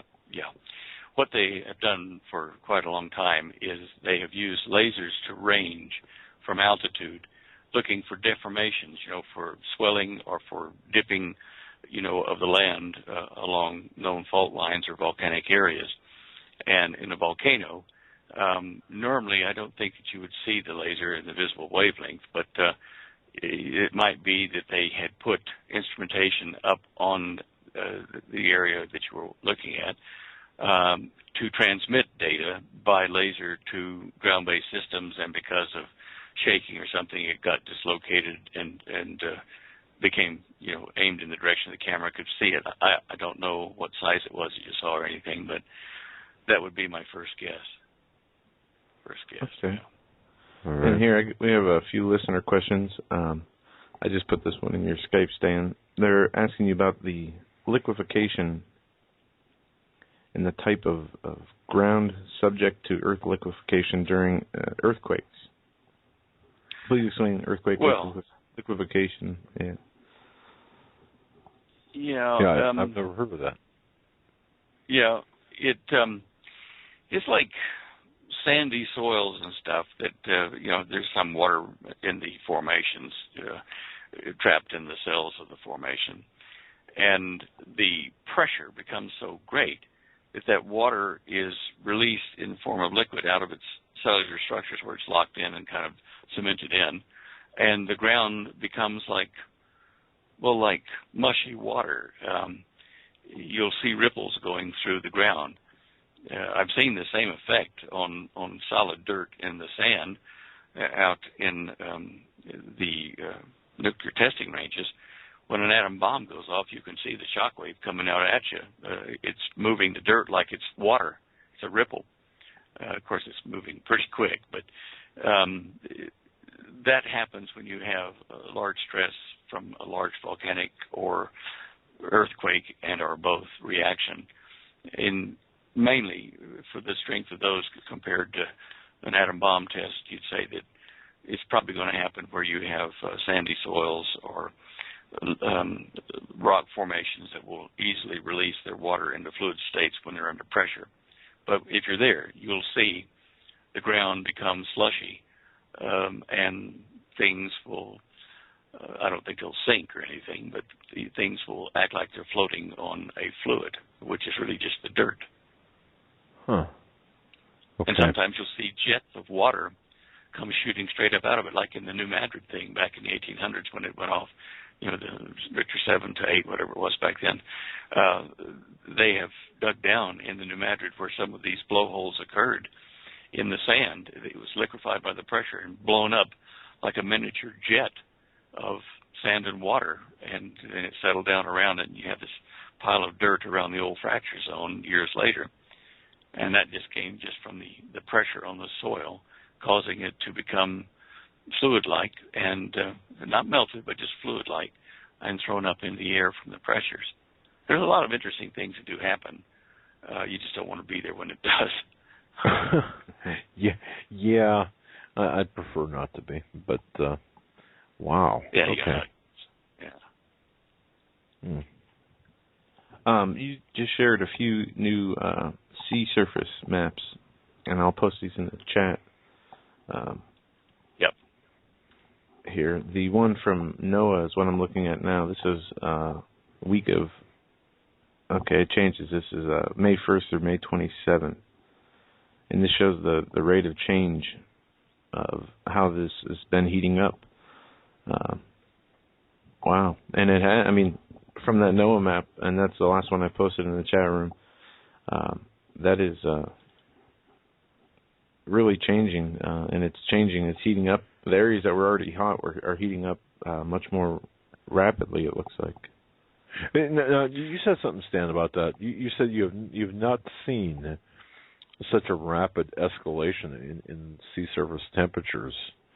Am I correct in that? I mean, I've never seen it this widespread, and so many pockets of dense, high temperature anomalies spread all over the planet. I started this back in 1995. What's that been? 20 years ago. And in my records, I just have not seen an El Nino situation like this one. It's unique.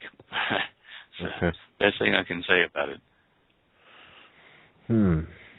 All right. Yeah. I looking at these, and folks, once again, standeyo.com. That's STANDEYO.com, and show images. Click on that and navigate to the sea surface anomalies map there.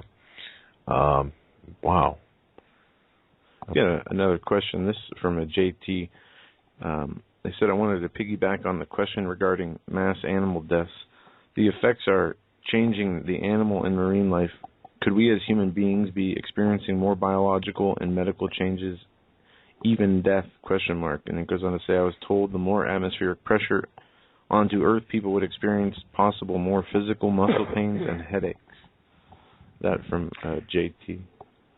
Well, it might be. I commented to Holly the other day that I'm finding it difficult when I'm driving down the streets, not long trips or anything, just into town and around, keeping my mind focused on driving. It wanders, and I'll think, oh, goodness gracious, I need to get back on what I'm doing here, coming to a stop sign or that kind of stuff. Sometimes we can experience these psychological and physiological changes when we have Earth-directed solar storms and flares and coronal mass ejections. Normally, in high sunspot times, which are attended usually by some of these things, the CMEs and flares, the French found out years ago that it lowers human resistance to viral and bacterial infections. It also caused an increase in divorce rates. So that tells you it must be affecting your mind like that. I firmly believe that these things are interacting with the life forms, just the animal life forms, and us. Okay. I notice, when we have a big flare hit us or a big CME hit us here in our magnetopause, that Holly and I both get very lethargic, sleepy almost, for a period of 3 or 4 hours after it impacts the magnetic field. And I've seen it deviate compasses 20 degrees right in front of my eyes. When these solar storms hit the Earth, they will create artificial magnetic fields that deviate true north by 20 degrees. I've watched it as it happened on my compass. And then it'll gradually relax and go back to where it belonged. But that kind of stuff messes up birds. I'm sure it messes up some marine life, even for a short period of time. Well, wouldn't that, wouldn't that mess with, for example, an aircraft? landing? I mean, a deviation from magnetic north, wouldn't that screw up an aircraft landing in a runway, or is that? Well, yeah, but flight controllers would be aware of that and just tell them to adjust the magnetic compass bearings accordingly as they're coming in to land. If it's a prolonged effect, which we've seen in some of the airports in Florida, then it's part of the polar reversal, and that's separate from the CME type cause stuff. But polar reversals are longer lasting, and so they have to remark the runways and stuff when the magnetic field deviation is semi-permanent. But for these things, they last a few hours, and then they go back to normal. Okay. Still uncomfortable. Yeah, okay. All right. Now, I promised Jenny from Akron, Ohio, she sent me an email over the weekend and sent me one again today to remind me to ask you this. A little bit off topic. Oh, not necessarily. Wanting to know about the effects of Wi-Fi in a home. Does that have any direct or measurable effect on your mental acuity? And I'm summarizing the question there. Yeah, I've heard that question before, just in my circle of friends that we talk about these things in email. I don't know. To answer that question, you need access to statistics that are not, as far as I can see, readily available, or at least trustworthy ones. These Wi-Fi things do go up in the gigahertz range, and there must be some interaction with human tissue and with your mental processes, but how much and what, I don't know. I do have to apologize, Jenny. I just don't have enough information to be intelligent on that. Interesting. All right. Well, yeah, and it just makes me wonder too, about. Let me, if I may, ask a question of my own. Not too long ago, I saw a resurgence of something that I had seen back. I think it was in the 70s, perhaps. People living near power lines, especially the high voltage power lines. I mean the big carriers.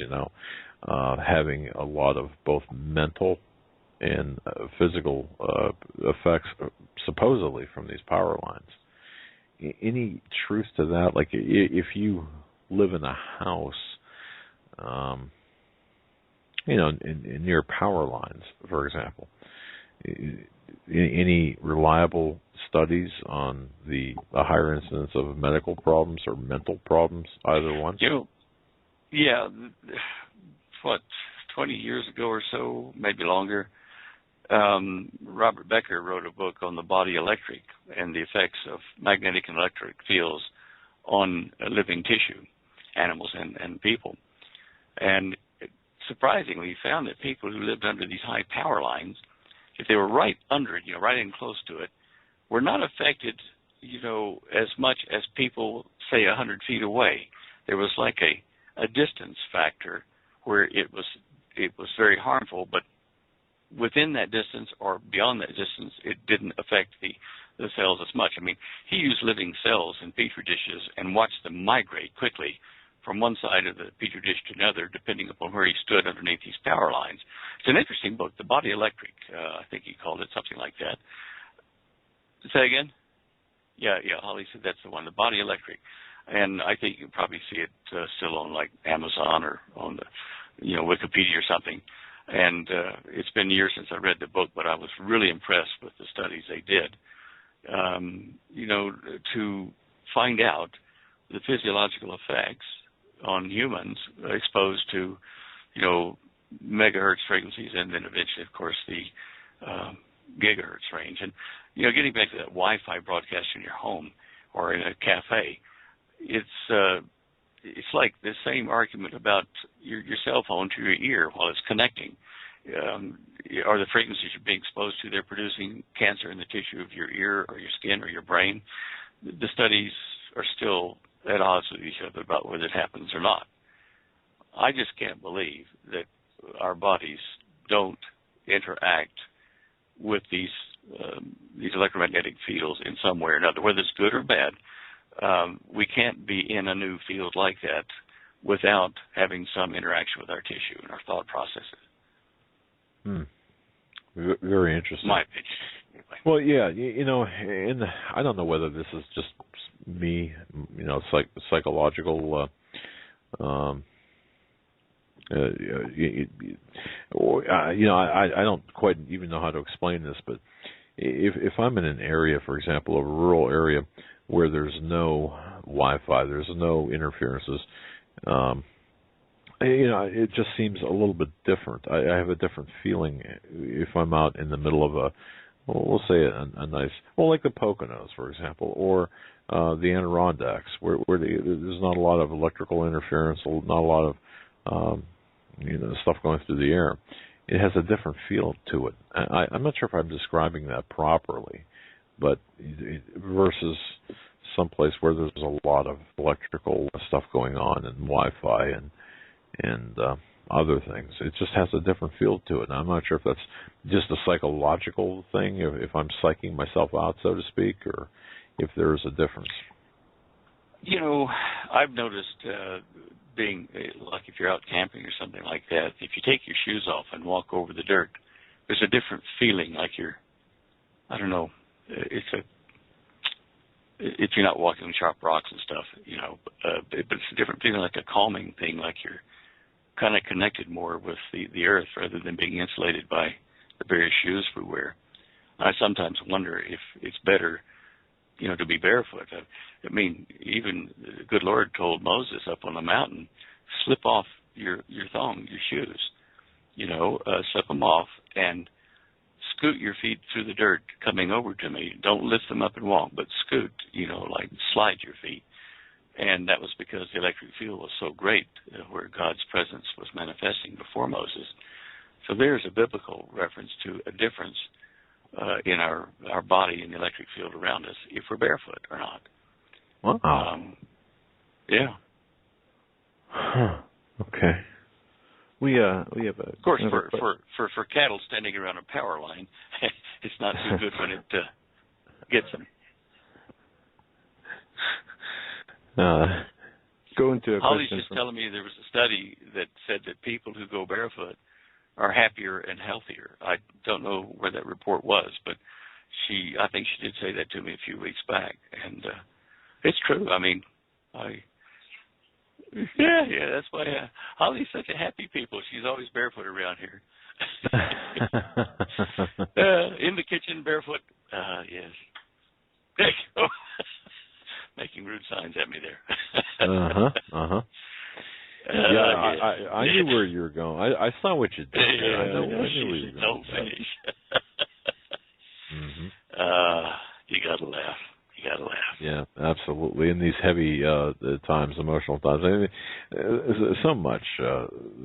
Really, Stan. I mean, so much bad news and so many things that are just assaulting our senses all of the time. And yeah, you got to laugh. It does your heart good to laugh, and it kind of yeah. We have a question from a man named Bill. He says, please ask Stan about the Gulf Stream. I listened to a guy that says it has stopped since 2010, and it's the most important thing that's happened to our planet in 2,000 years. Well, it did pause for a while. I'm not sure that the Gulf Stream is still paused. Holly, have you heard anything about whether it's restarted the Gulf Stream? We haven't heard anything. I'll do a quick check while we're talking here, but how does that happen? I mean, sorry. No, I just thinking out loud. How does that happen? The Gulf Stream stop? I mean, what would cause that to stop like that? Well, it's driven by salt water, lighter, heavier, freshwater intrusions, prevailing ocean currents caused by, Coriolis effects, and all these things added together circulated the water up our coast. But apparently something interrupted that at a deep level in the oceans, where it started, as I recall. It's where, they have what they call thermohaline circulation, which is temperature and saltiness combined to get this flow to take the heat up our east coast. I just can't see here.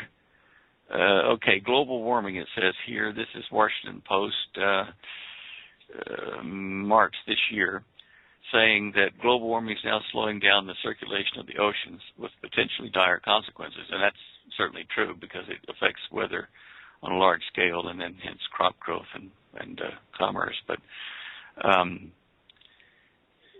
if we continue to have the heat we're having and continue to have those great chunks of Antarctica break off and join the rest of the ocean, even a few foot sea level rise could affect the circulations of the oceans greatly, and hence the Gulf Stream itself.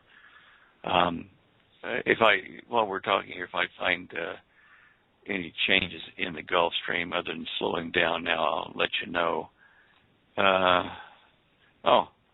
I was just telling you that study here, melting Greenland ice sheet on the northern pole is rapidly slowing the Gulf Stream. And that is from from March 24 this year. I can send you a link to that, and it's a good article on it.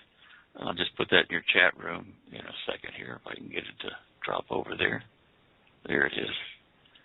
And it's got good graphics showing you the Gulf Stream, and then a discussion underneath it about what is causing it to slow. So it's apparently still in operation. It stopped for a while, then restarted, but is slowing. And even that, the temperature map they've got there shows that El Nino effect on our west coast and our east coast. Now, that's interesting because this is going to affect the sea surface anomalous heating on our New England coast and up into Nova Scotia is right on top of the Gulf Stream. So that could be very interesting indeed. Interesting question. We'll have to look into that more. Very good. And a few questions here. One is about CERN. Margot sends a question for Stan. I'm aware of CERN and have minimal understanding of it. How concerned is Stan of CERN, and what is their end game? Well, they've been pretty open, it would seem, as to what the member nations who sponsor it are after. Understanding the universe and seeing if we have a parallel universe and proving which theory or which hypothesis is correct at the moment about the way the universe works. And there's, a number of very good propositions put forward, but there's probably at least 100 different papers on how the universe works and hence how it will affect us. And although they tell us this is the main reason for it, to have spent so much money and have so many countries sponsoring it tells you that there's a bigger importance to it than, let's find out what the God particle is, and they did that last year. And let's see what happens if we crash these proton streams with a lot more energy, maybe 8 times more energy than we did last year, and see what that does. I'm sure that they've tried to do their research in advance, and having spent this much effort and money and stuff to set this up, there's got to be a big payday at the end of this, or at least they think there is. I'm not concerned about it making like a black hole or something like even a mini black hole because of the density of space in our region. If it did make a little black hole in the collision, the black hole would almost instantaneously evaporate because there's not enough density to let it propagate and start sucking in things. I'm more concerned with the magnetic field and the power that they draw from their generators to run the cooling and to run the accelerating magnets. It's enough energy to power a small town, as I've said before. And when they turn it on, they don't just turn it on for a few minutes. They turn it on for hours, and sometimes days at a time, to run the experiments. And that puts a local magnetic field in a circle, a toroidal circle, slightly different than a normal coil, but it still puts a magnetic field effect on our magnetic field of the Earth at that point. And it won't go far. I mean, the magnetic field energy decreases on the square of the distance, which is a rapid weakening. But still, even at that power, it could affect the core motions or the fluid motions underneath the surface of the Earth at that point. a degree, a bit. And I guess I hope they know what they're doing. I just don't have enough mathematics or access to their program to know what they're really after and how safe they feel it is. But obviously, some of them do, the people that put the money on the deck, and I guess time will tell. We can't stop them. Yeah. Yeah, it's, well... You remember when we had the first atom bomb test, okay, in World War II, at the end of World War II. The nuclear physicists, the Einsteins of the world got together, the Schrodingers and everybody else. They said, okay, this is how you make an atom bomb. You detonate it this way, and you melt a lot of particles, and you break them apart, and it's pretty safe. We're not sure, though, that it might ignite the atmosphere of the Earth and burn the atmosphere of the whole planet. But that's a minor chance. And so they sat there with their goggles on in the trenches and pressed the button. And, Oppenheimer said, I have become death, quoting the Indian writings, when he saw that it didn't destroy the atmosphere, but it made, obviously a big bang and a lot of damage. That's how scientists are when they're playing with such powerful energies. And, I guess it has to be done, but I'd rather see it done with, mathematical and digital simulations a long time before they actually do it, taking such a risk. And that so is are we going to collide risk here at this? Is it going to, here's my thought, is it going to produce a chain reaction that no one had ever suspected at high energy collisions that will, make a local nuclear event and wipe out CERN? That'd probably solve the problem, but it's still not going to be happy terms for the people in the neighborhood.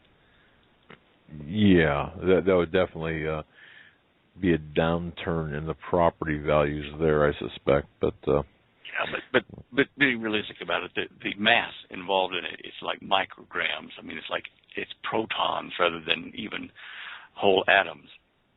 So unless it's a really surprising bit of nuclear physics or chemistry, I don't see it getting out of hand. So we wait and see. Is there anything really, and I was thinking about this too, about CERN, because we've talked about this with other guests, but is there anything really earth-shaking or earth-changing, dramatic that could be learned from CERN? Any of the experimentation being done there, is there anything that could happen where it could change the course of science or of our? Yeah. Okay. Yeah, I think if they do find that they can open portals to parallel universes right around us that we can't see them, but if they can break through it with this energy, that it will first allow them to know which mathematical model of the universe to use or to trust at this point. And secondly, it'll tell us, that, okay, we can access parallel universes with other, living things, perhaps with more advanced technology or, the converse of it, evil, terrible things. But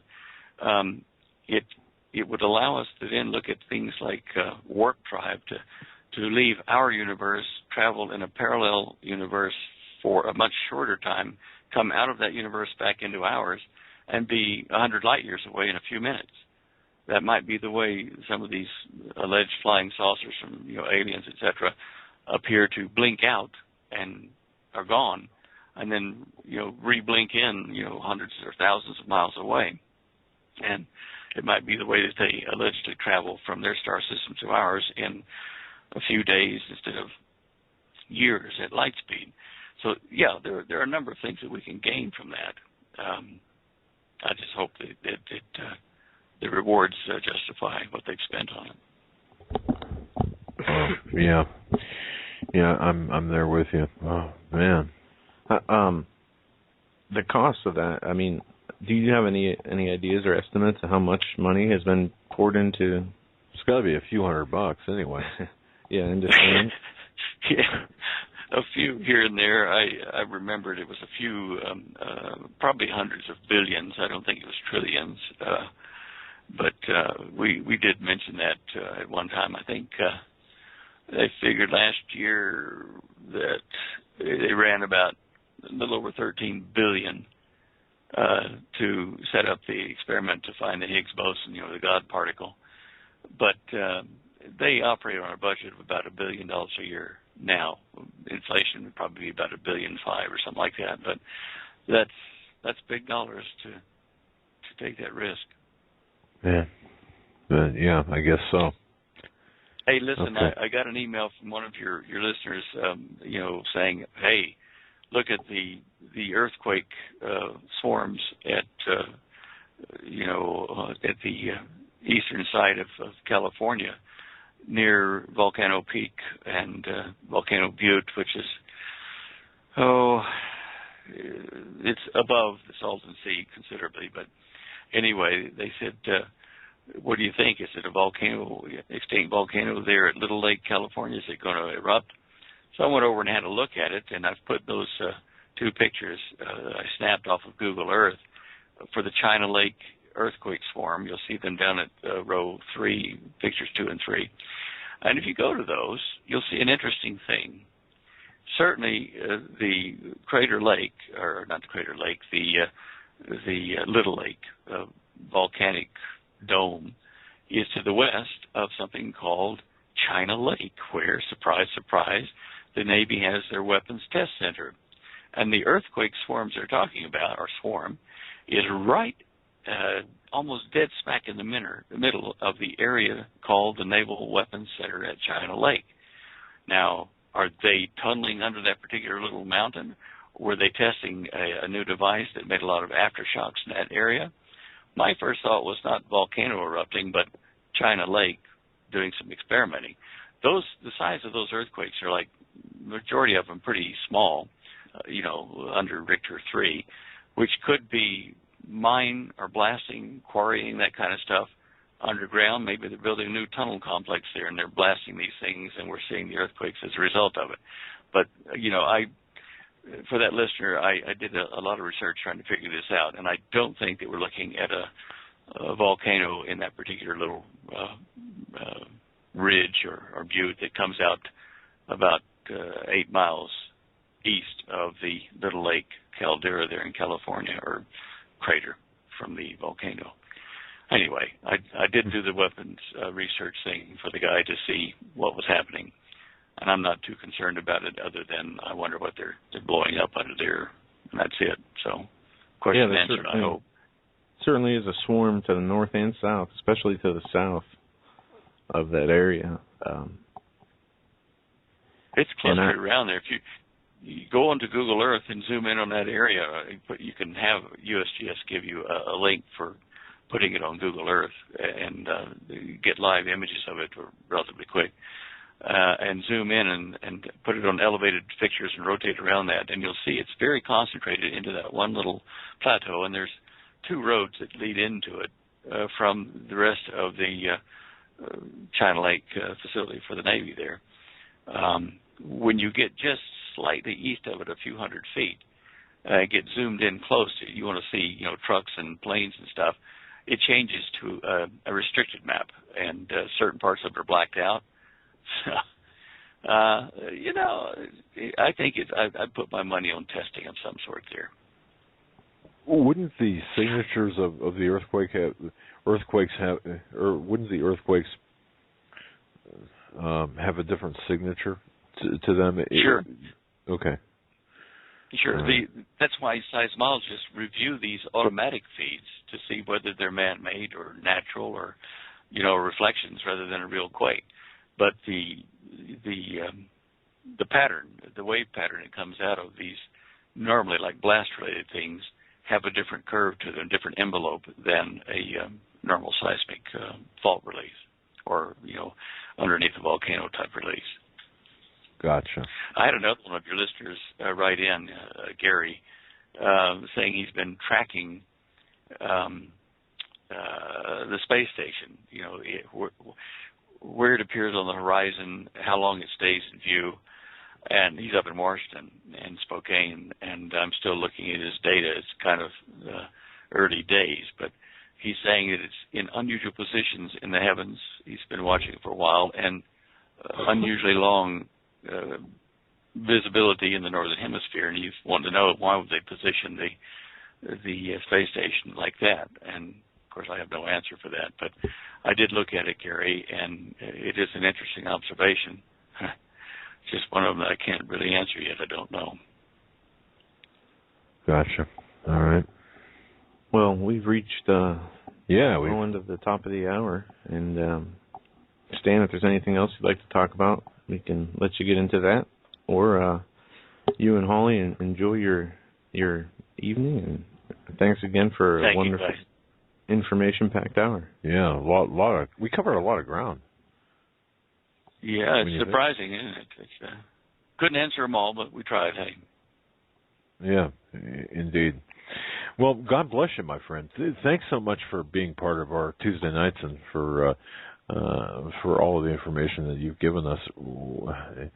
We're always better off for it, and there's so much listener interest in what you've got to say about certain topics, especially the Earth changes, and got a lot of people now hearing from a lot of people following the anomalous sea change temperatures, which I find really interesting, and watching what's happening from that. So you brought a lot of attention. I hope that people out there that are listening do follow what we're saying and go and research and gather data themselves. I mean, like this guy Gary that's observing the space station, from the ground. I never thought about that. Who would? But there may be some reason that we need to know about or should investigate for the position of the space station varying. He was saying he thought, well, are they putting it out of the way of harm's way of something coming in that they're not telling us about? I don't know. But there are a number of these fields, swarm earthquakes, volcano increases, magnetic field deviation, all this kind of stuff that are interesting. And you and I just can't, gather all that information by ourselves. There's just too much to do in a day. So I sure would welcome, good research from people out there that have got things to share with us. Okay, you heard the man, guys and ladies. Any researchers out there, certainly provide it to Stan Deyo. Wow. Yeah, put it over to me. Yeah, okay.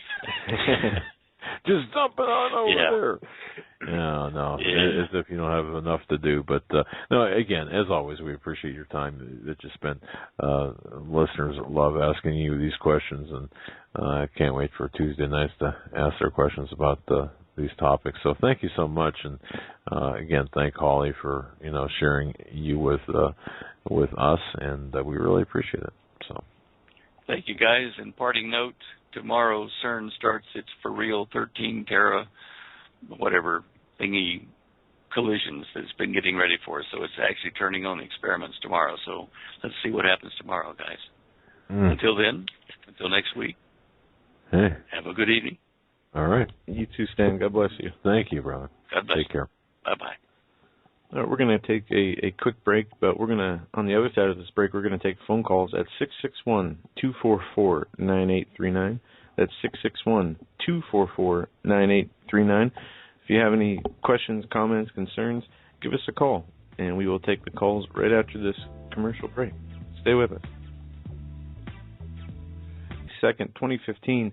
We're going to be taking your calls this hour, and phone lines are open at 661-244-9839. That's 661-244-9839. Once you're on hold, press 1, and it will let us know that you're in the queue and ready to go. We're going to go to the phones right now, unless you have anything you want to... No, you know what? I want to hear from people. I want to hear from listeners. What's on your mind? What you're thinking about? Give you a chance, and well, let's give deference to perhaps first-time callers, okay? Because I think it's important for people to get through, and let's hit it. Let's rock and roll. All right, let's go to area code 248 first. 248, you're live on the Hagmann Hagmann Report. What's on your mind tonight? Hey, Joe, Doug, how are you guys doing tonight? Fantastic. Excellent. Yeah, I just thought I'd give you a call and tell you guys thanks again. You guys are really putting it out there, man. I think you guys are doing a fantastic job for us. Well, thanks. You know, we've got some surprises in the offing here, and when I say surprises, good things coming, and we're really going to be hitting some things hard.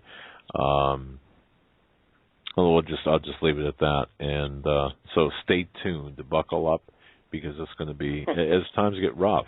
You know, we've got to respond in kind. We've got to fight back, push back, and that's what we intend to do. So tomorrow's going to be a good day. Go ahead. Well, I was just wondering. I notice a lot of people out there are not really familiar with the TPP. Yeah. That's. I mean, have you brought that up to anybody and talked to anybody about it, like in your immediate circle, or? Yeah, actually, I have. Here's, I talked to a church group for a couple of consecutive weeks, and I mentioned TPP, and I think only 2 out of maybe 15 heard of it. So the education was flowing, yes. And InfoWars had I don't know whether you saw this, had a young person on there doing street interviews.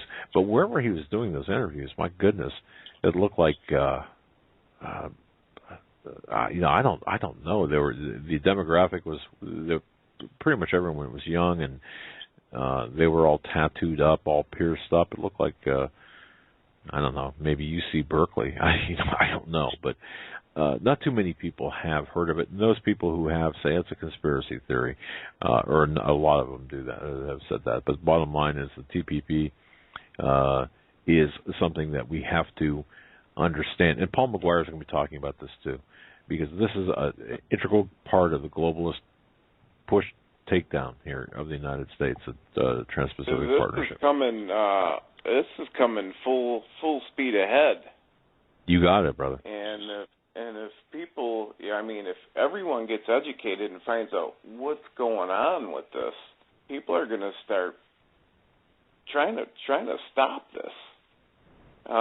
You know how they push this Obamacare bill through, and they push all this other stuff through, or what was the famous saying? You gotta pass the bill to see what's in it. Yeah. They're pulling the same thing on this, and there's all kinds of real critical things buried within this. Oh yeah. It's going to kill us. This, and again, I defer to Paul McGuire, because Paul has really put this in proper context. The treaties and the transformation of America into China. He wrote an article on May 25th, 2015. In fact, we linked to it on Hagmann and the link switched to his latest article, so I'm going to go back after the show and relink it to this particular article. Gotta tell you, the smoke and mirrors behind NAFTA, GATT, CAFTA, the most favored nation status for China, these trade treaties like these, why are they so important? This is Paul McGuire's words. It's the synthesis of communism and capitalism. And as a direct result of these treaties, the American taxpayer, that's you and I, and Joe and everyone listening, artificially supercharged China's economy in what Paul's talking about now, and brought about the rapid decline of our own economy. So what do you think is going to happen with the TPP? Same thing, except it's going to be exponentially worse. Yeah, exponentially worse, absolutely. Well, listen, I just wanted to throw that out there so people hear that. That seems to be something that's really been on my mind a lot, and I talk to a lot of people, and I'd say 2% of them, if that, know anything about it.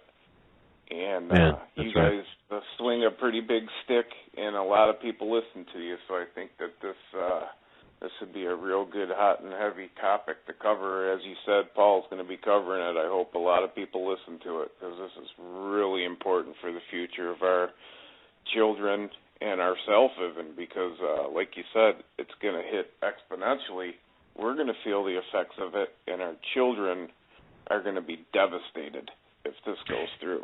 You know what? In 10 years, from 2000 to 2010, we lost 55,000 U.S. factories and 6 million high-paying manufacturing jobs. Go ahead, Joe. I didn't mean that. I mean, this deal is very secretive, too. We don't even understand what the full scale of the legislation is yet because we aren't able to look at the legislation, read the legislation, or even hear from the lawmakers what's in this bill. Yeah. Exactly. And caller, you know what? You know how they say that you can't take notes. You can read you can read what you can read the chapters, but you can't take any notes, and you can't talk about it. I would like to have a lawmaker with the cojones to come out and say, okay, this is exactly what it says, and say it publicly and in front of everyone, and dare dare people or dare them to arrest him for whatever crime that would be, but no one's got the guts to do this. Telling the truth, that seems to be a crime in our country nowadays. Exactly. You got it. You got it, man. One other quick thing before I get out of here, I want to tell you guys and tell your listeners that tradesmen, plumbers, electricians of that sort are going to be very valuable in a decade from now. Oh yeah, buddy and I were talking about it. We're saying, you know what? In 10 short years, which just flies by in a blink of an eye, in 10 short years, all these kids that are practically raised by the government via school and media, 10 short years, those 15-year-olds are going to be 25. Who is going to be the tradesmen in our country? These guys aren't going to be able to do this work. This is going to be I just see this whole thing heading down, and if more and more people are aware of what's going on and are educated in this whole scenario, maybe we can get back to good old times, back when if you were to take an auditorium of people, I've said this before, and say, okay, here's 50 people in an auditorium, 100 people, and if somebody was to said, okay, now I'm saying like back in the 60s, how many of you guys out there know how to weld, say, for instance? A lot of hands would go up. How many of you guys can do a tune-up on a car or change your own oil? Damn near every hand would go up. Right. You ask them now, it's just nobody's learning the fundamentals of life anymore. You're exactly right. We're a nation of game players. Yeah, well, that too. Yeah, both. Yep. But go ahead, get some other calls. I just want to tell you guys thanks a lot again. You guys really do a heck of a job. And thanks. We appreciate that. Love your show, man. You guys take it easy. God bless you dearly. God bless you as well. Stay safe, and until next time, we'll talk to you again, I'm sure. Thank you. Thanks for the call. Yeah. Okay. Take it easy. And Joe, Paul will be talking about the Trans-Pacific Partnership, about the trade treaties and the transformation of America, what it's doing. And I got to tell you, if this little piece of information I got from Paul is any indication, boy, people just better buckle up, man, because it's going to be one heck of a show tomorrow night. Awesome. Let's go to area code 414. 414, you're up next, and you're live on the Hagmann and Hagmann. Hey, this is Fanzilla checking in from Wisconsin. How you guys doing? Fantastic. How's Wisconsin doing? How's the cheese up there? No, sorry. Great, like always. Got to go back. I've been waiting weeks to call in and get the right time. Something that you said, Doug, that rang a bell. It was at the time when you were going through your mortgage for your new studio and the frustration and all that. And then you kind of brought up, like, a little bit, hit on the line, like, a little bit about how do you, like, plan for, you know, what everything that's going on, and do we really make plans for the future, knowing that something is getting ready to, you know, we don't know what it is that's getting ready to happen, and it kind of, like, reflected a little bit toward on my life, like, we're in the middle of purchasing a franchise of a pizza place, and it's like, do we really go through with putting all this money down on this franchise, or do we take some of that, do we take that money and prepare for what's getting ready to happen or may not happen? And then you kind of gave me the answer when you bring up about what the rancher from Montana told you about the blizzard, about you don't know when it's coming, but you just prepare for it. And that kind of rang home for me. So that's what we're kind of doing now, and it like reflects on my job too. Like, do I start using my sick days, you know, now, because who knows, come September, 6 months from now or whenever, I wish I would have had them days off, you know, and now they went to waste. I should have been off and did things around that I should have did. But yeah, like a little bit more like, how does a Christian or people that know what's coming, that's going to happen, how do we, you know, go about life? Do we just take it day by day and like the rancher said, just we know it's coming, just prepare for it, and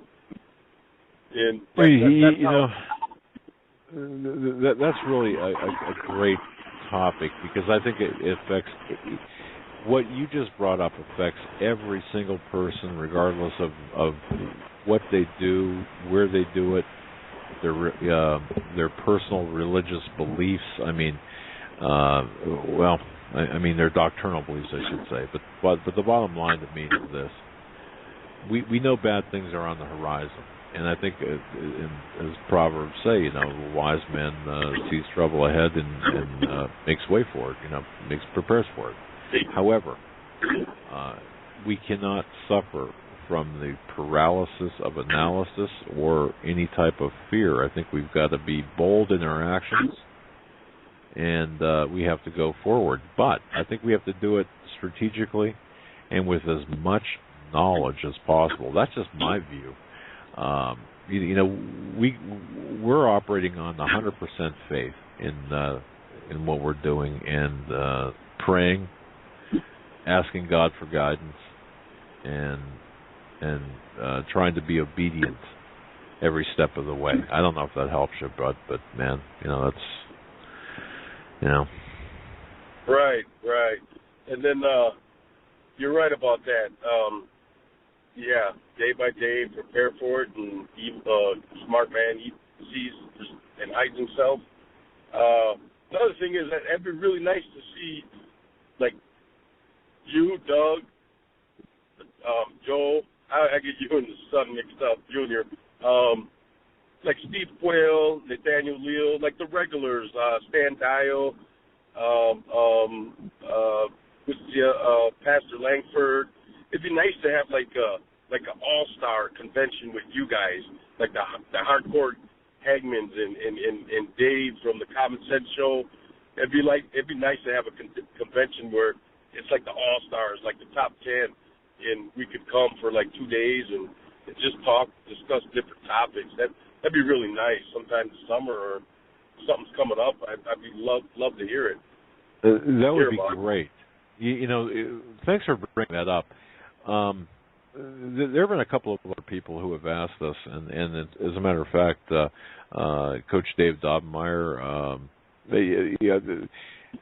stay tuned is what we're saying. We're going to try to work something out. I don't know exactly how, but I do know that more than one person has asked for something like that, and if we can pull it off, we're gonna certainly try here. So stay tuned. Okay, thank you, and I'll continue to pray for Brother Quayle. All the top 10 stars in the shower, on my knees, and in the steam room. Yeah. I I told Steve, man, I got to be taking more showers. Yeah, thanks, my friend. You guys take care and God bless. All right. And Joe agrees about the showers, yeah. Thanks for the call. You have a good night. All right. You too, Joe. You guys take it easy. Bye-bye. Bye. Bye-bye. All right, let's move right along here. We got another caller. We have a few callers here. I don't know if this is right. Area code is 082. It's a 082? country code, yeah. Hey, Doug and Joe, how you guys doing tonight? Fantastic. Good. Where are you calling from? All right. God bless you guys. I couldn't hear y'all last night. I guess y'all had a bunch of, or Blog Talk had a bunch of problems last night, but I hope you get a chance to catch that show with Dave and kind of catch up with you guys.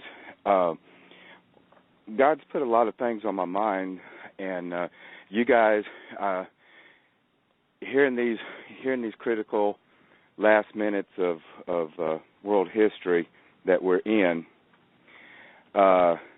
it's amazing to see God working in His people, because things, I always say that God pops things in my mind, and it's funny because God will put something in my mind to start thinking about, and then one of your guests will start talking exactly about it, and it's just that's just a great reassuring feeling that, you know, God is completely in control, and I praise Him every day, and I thank Him every day for you guys.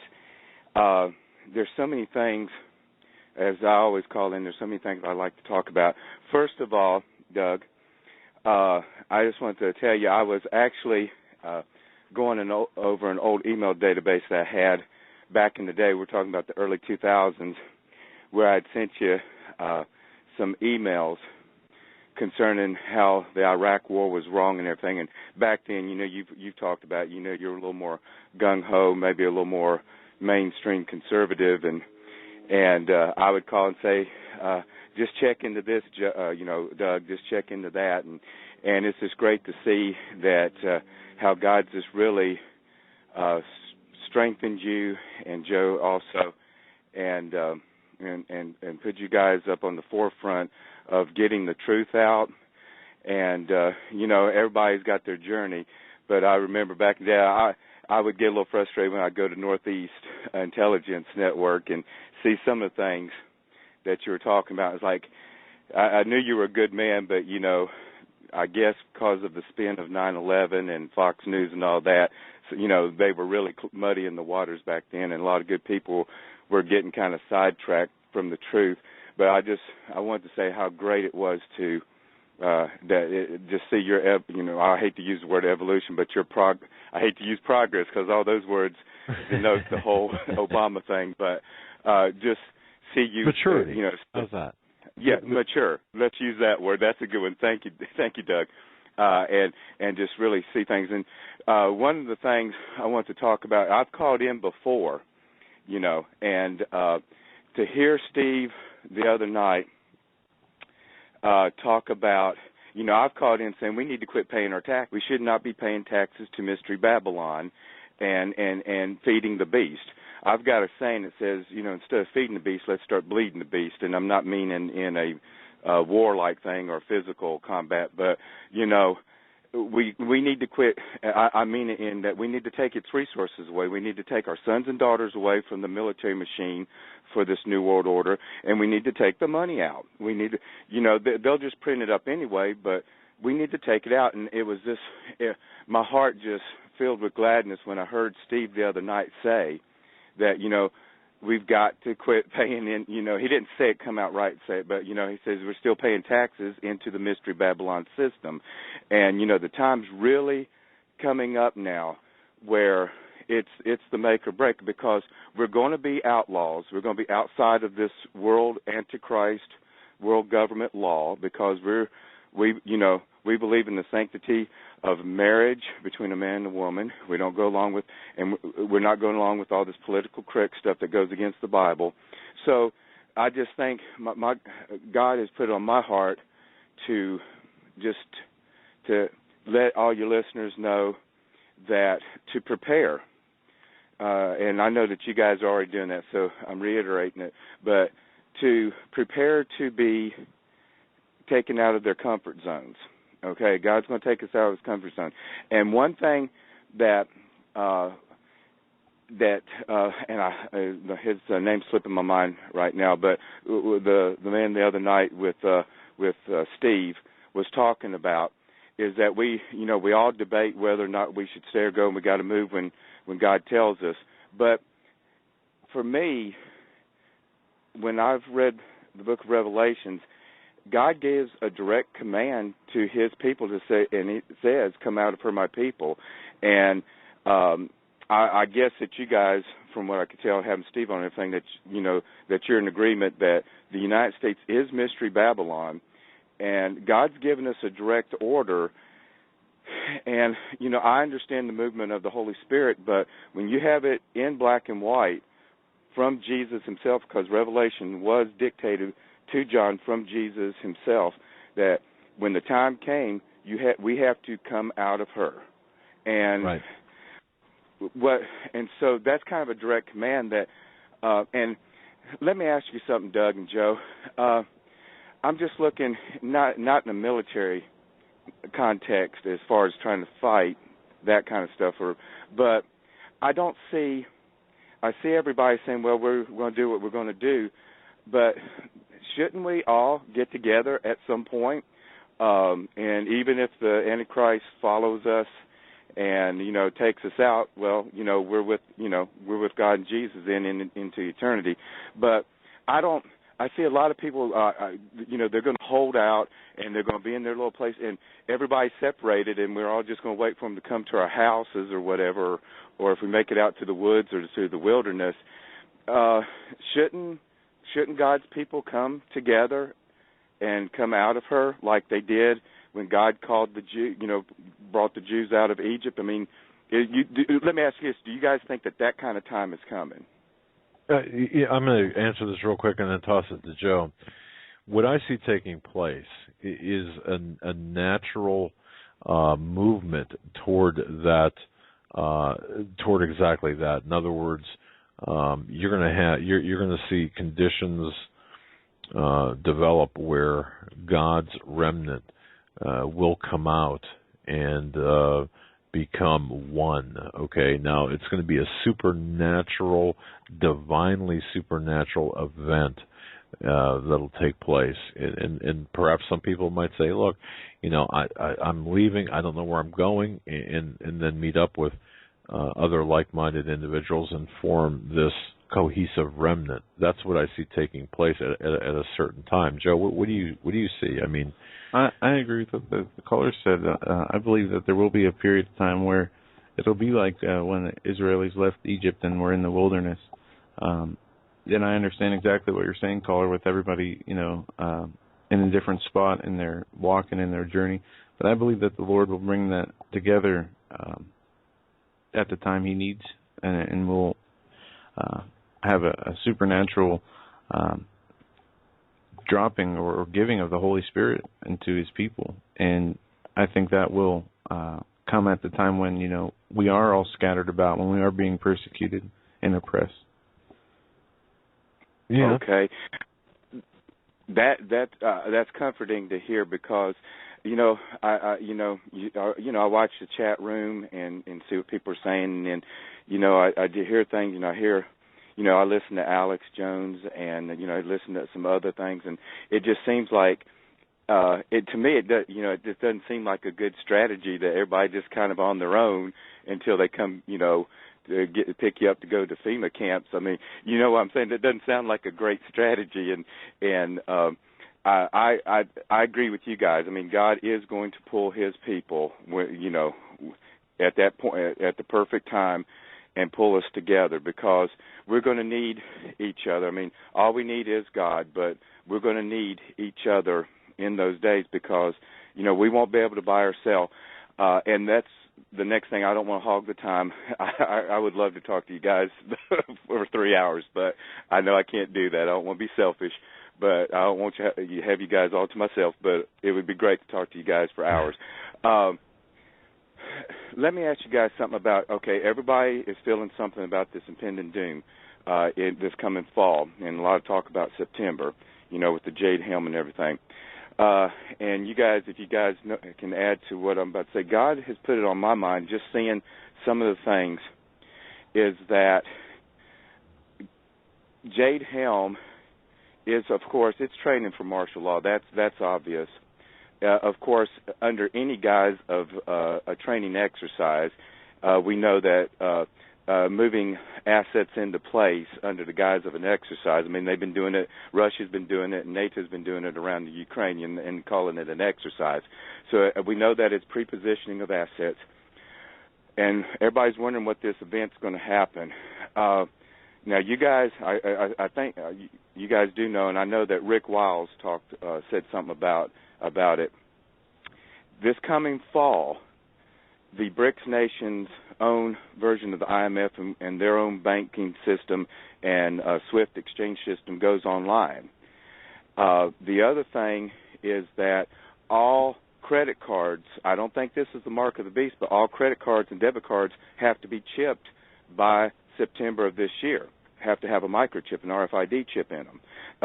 BOA has already sent me one, and I'm like looking at it going, I don't think so. And so do you think that Jade Helm could be in preparation for, of course, they're going to manufacture, or we're going to have some sort of an economic crisis to justify it, but is that prepositioned to put the military in place, especially in certain areas, for the transition to the cashless society under banking emergency or economic emergency this coming fall? They're going to have the cards ready to go cashless. What do you guys think? I'll take the first swipe at that question. I mean, that's a pretty broad question, but in my view, Jade Helm is the culmination of numerous agencies, numerous objectives, there are so many components to Jade Helm that I believe that it fulfills a number of stated objectives, and both overt and covert objectives. So that's what I believe. And will it be economic? Will it have an economic component? Absolutely. But there's also that psychological component. Nathan Liel has spoken so eloquently about the mastering of the human domain. That's a huge component to Jade Helm. I mean, a huge one that no one else is talking about. So that's my take, Joe. I mean, go ahead. If between the economic event and it could simultaneously be a cyber event, I believe we're going to see a number of cyber events take place, and what that has to do with the economy and the markets, especially the stock market, I think it will be in that realm. And Jade Helm could be, like Dave said, he said it real well last night, that this could be prepositioning, and it could be done to gauge responses and to make people in the alternative media look foolish, that nothing could happen, but he believes that something's going to happen. I don't know. I do believe that there will be some kind of major financial shift this year, and I do think it has to do with hacking. With what? Hacking. I hope I'm wrong. I hope I'm way off base, but that's just what my information's led me to understand. Well, actually, Joe, what you're saying there is actually fitting in perfectly with what I was talking about there, is that if you've got China and Russia with this new BRICS bank, their new global bank that's going to be in full competition with the London, New York monopoly that they've had all these years, Federal Reserve and IMF, and we all know that it's going to, that their money is backed by more gold than us, if we have any gold at all. And that J.P. Morgan, just announced, I believe it was J.P. Morgan, I think J.P. Morgan Chase started talking about some of their accounts starting to go to negative interest rates. And, of course, we've got some European banks that have already transitioned to negative interest rates. In other words, bail-in by the customers. Right. And so if you've got some money, now just think about this for just a second, and I'll let you guys go. Just think about this for a second. We've got the RFID credit cards and bank cards starting September, mandatory.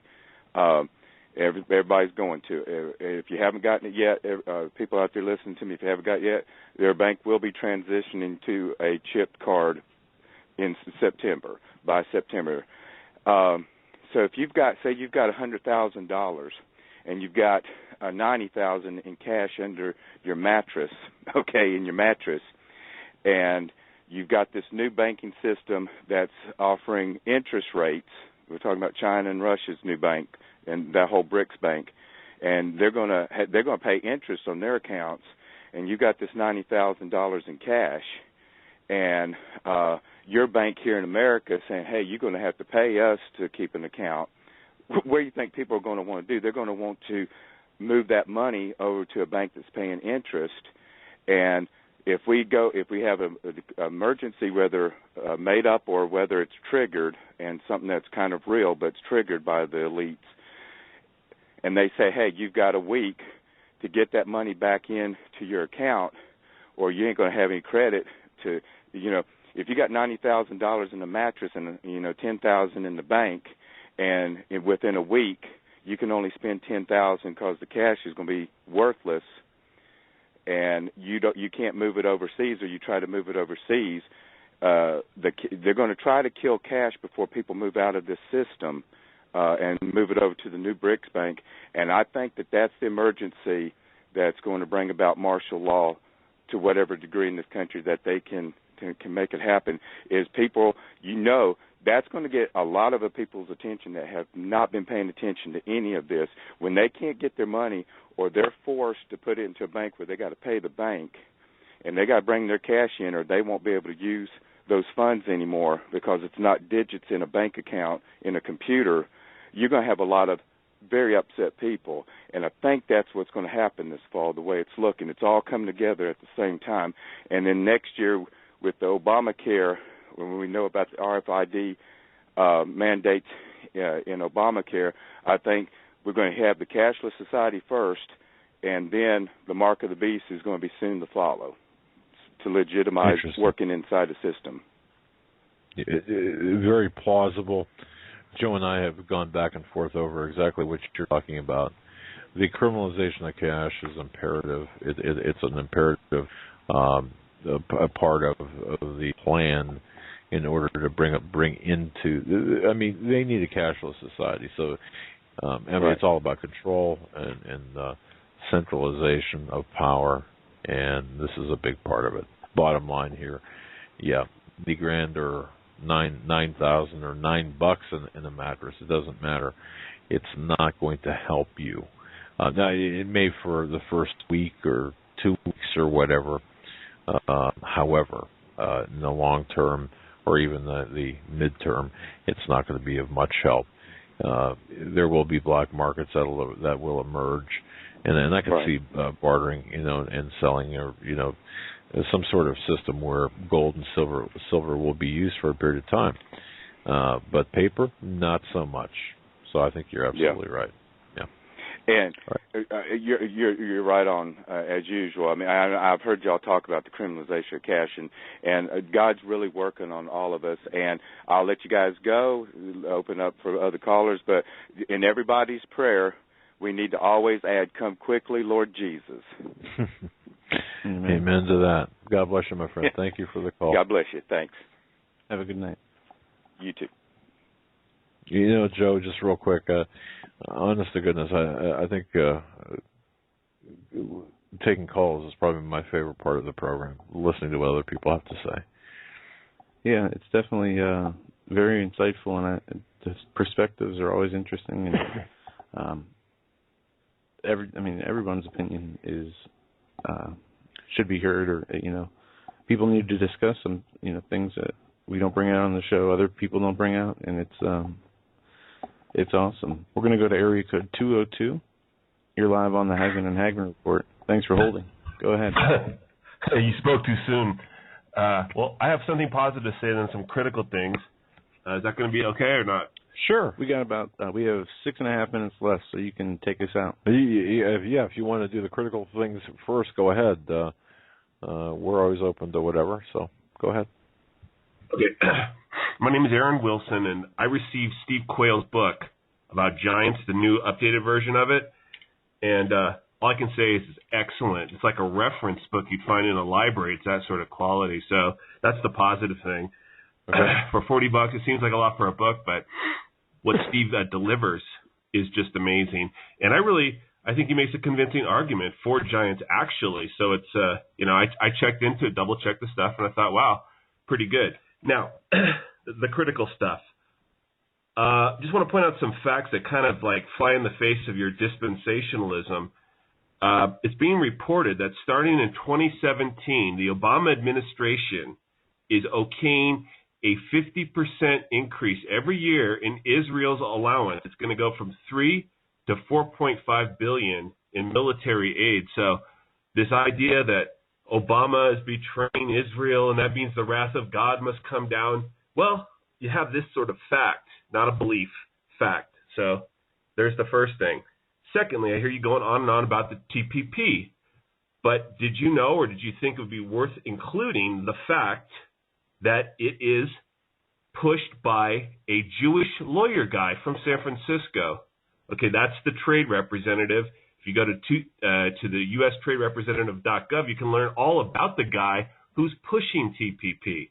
Okay, he's a nice Jewish guy. Okay, it's a fact. Another thing I think is really relevant to your sort of Schofield Protestant point of view, are you aware that in this time right now, the Supreme Court doesn't have one Protestant on it? It's all Jews and Catholics. This is the first time the Protestants have been totally locked out of, the highest determiners of our future. So Protestants are out, and you're a Protestant. So did you ever think about that? Is a question I want everybody to consider out there. Also, when you talk about State Department, pushing for war with Putin and all of this stuff, which is valid, but of course, it's a Jewish woman and her Jewish husband, Kagan, related to the Supreme Court gal. Again, more Jews are involved in a lot of your gloom and doom scenario, but it seems like the Stan Deyos of the world and the other guys you bring on, all the dispensationalist Zionist Christians, are all sort of ignoring the elephant in the room, the Jewish elephant in the room. And I just want to say that I understand the Bible pre-1960, Vatican II, where my family comes from in that point of view, pre-1960. And it was the Jews that killed Christ. That was the understanding, guys, for 1,800 years approximately. You guys are going against 1,800 years of tradition. I guess you think you got it all figured out finally, and 1,800 years of people were being foolish or misguided or something like that, but that seems implausible to me. I think hold on a second. Over a long enough period of time. Okay, go ahead. I just have a question for you. Where'd you get the idea that we don't think the Jews were responsible for the killing of Christ? Well, that is sort of a that is sort of a dispensationalist viewpoint. Well, I don't. In other words, let me answer it. Hold on. The Jews for Jesus, there's a lot of Jews for Jesus and Messianic Jewry and all of this sort of thing. They seek to give a new spin, a new explanation on what happened. And they want to try to blame Pontius Pilate and the Roman Empire and all of this stuff. They forget about the washing of the hands and all of that stuff, choosing Barabbas to be spared over Jesus Christ. So that's where I got that from. If I'm wrong, if you guys still believe in that the Jews asked for the blood to be on their hands, okay, and on their children, that's what the Bible teaches from the get-go. I mean, why I say this is people like Bill Deagle and his wife are saying you don't have to celebrate Easter anymore. It's a pagan holiday. That's exactly what they said. Easter is a pagan holiday. You should, as a Christian, observe Passover. Now, that's a legitimate Old Testament holiday. So what I see here is the New Testament is basically being thrown into the bonfire, and the Old Testament, this wrathful God that you guys talk about in your Schofield type of approach, is taking, so you guys are really just destroying the New Testament, the dispensationalists. If you are and you're not, I'm not sure. Okay, if you're going to, quarrel about it, that's fine. From what I'm getting, you guys are. But you guys don't see yourself that way, that's fine. So that's it. Well, I go by what that's all I have to say. Please give me I comment. let Scripture interpret Scripture, and we only have about 90 seconds left, so we don't have a lot of time to get and into feel free to call back. By the way, because we don't want to cut you off. You're on a roll, and we want to entertain all of this. But we're up against the end of the program, as Joe said.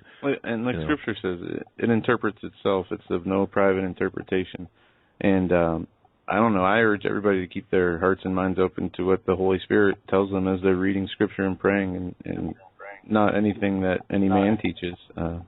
We're to go by the precepts of the Lord. Let me ask you, would you consider either one of you coming onto my show and having any sort of a debate or discussion of these sorts of topics I brought up here? If you email us the information, we can talk off air and make sure you put contact number in there, and we'll talk. And do that. I mean, we'll respond respectfully, and we are up to having an intellectual, respectful discourse. Okay, as long as that's the intent. And you made a lot of observations and a lot of accusations. These accusations were not 100% correct, and we'd like to respond to that, but we're out of time, and I apologize for that. But give us your contact information. We'll get back with you, and feel free to call back too when we have more time, and we'll put you at the head of the line, and we can address these one by one. Thank you very much, guys. All right, brother. Thank you. Folks, that'll do it for us tonight. God bless each and every one of you. Thanks for tuning in. I apologize for that last caller, but you know what? We're out of time. End of the show. Tomorrow night. Paul McGuire. Yeah. Until then, stay safe. God bless, and have a great night. Good night.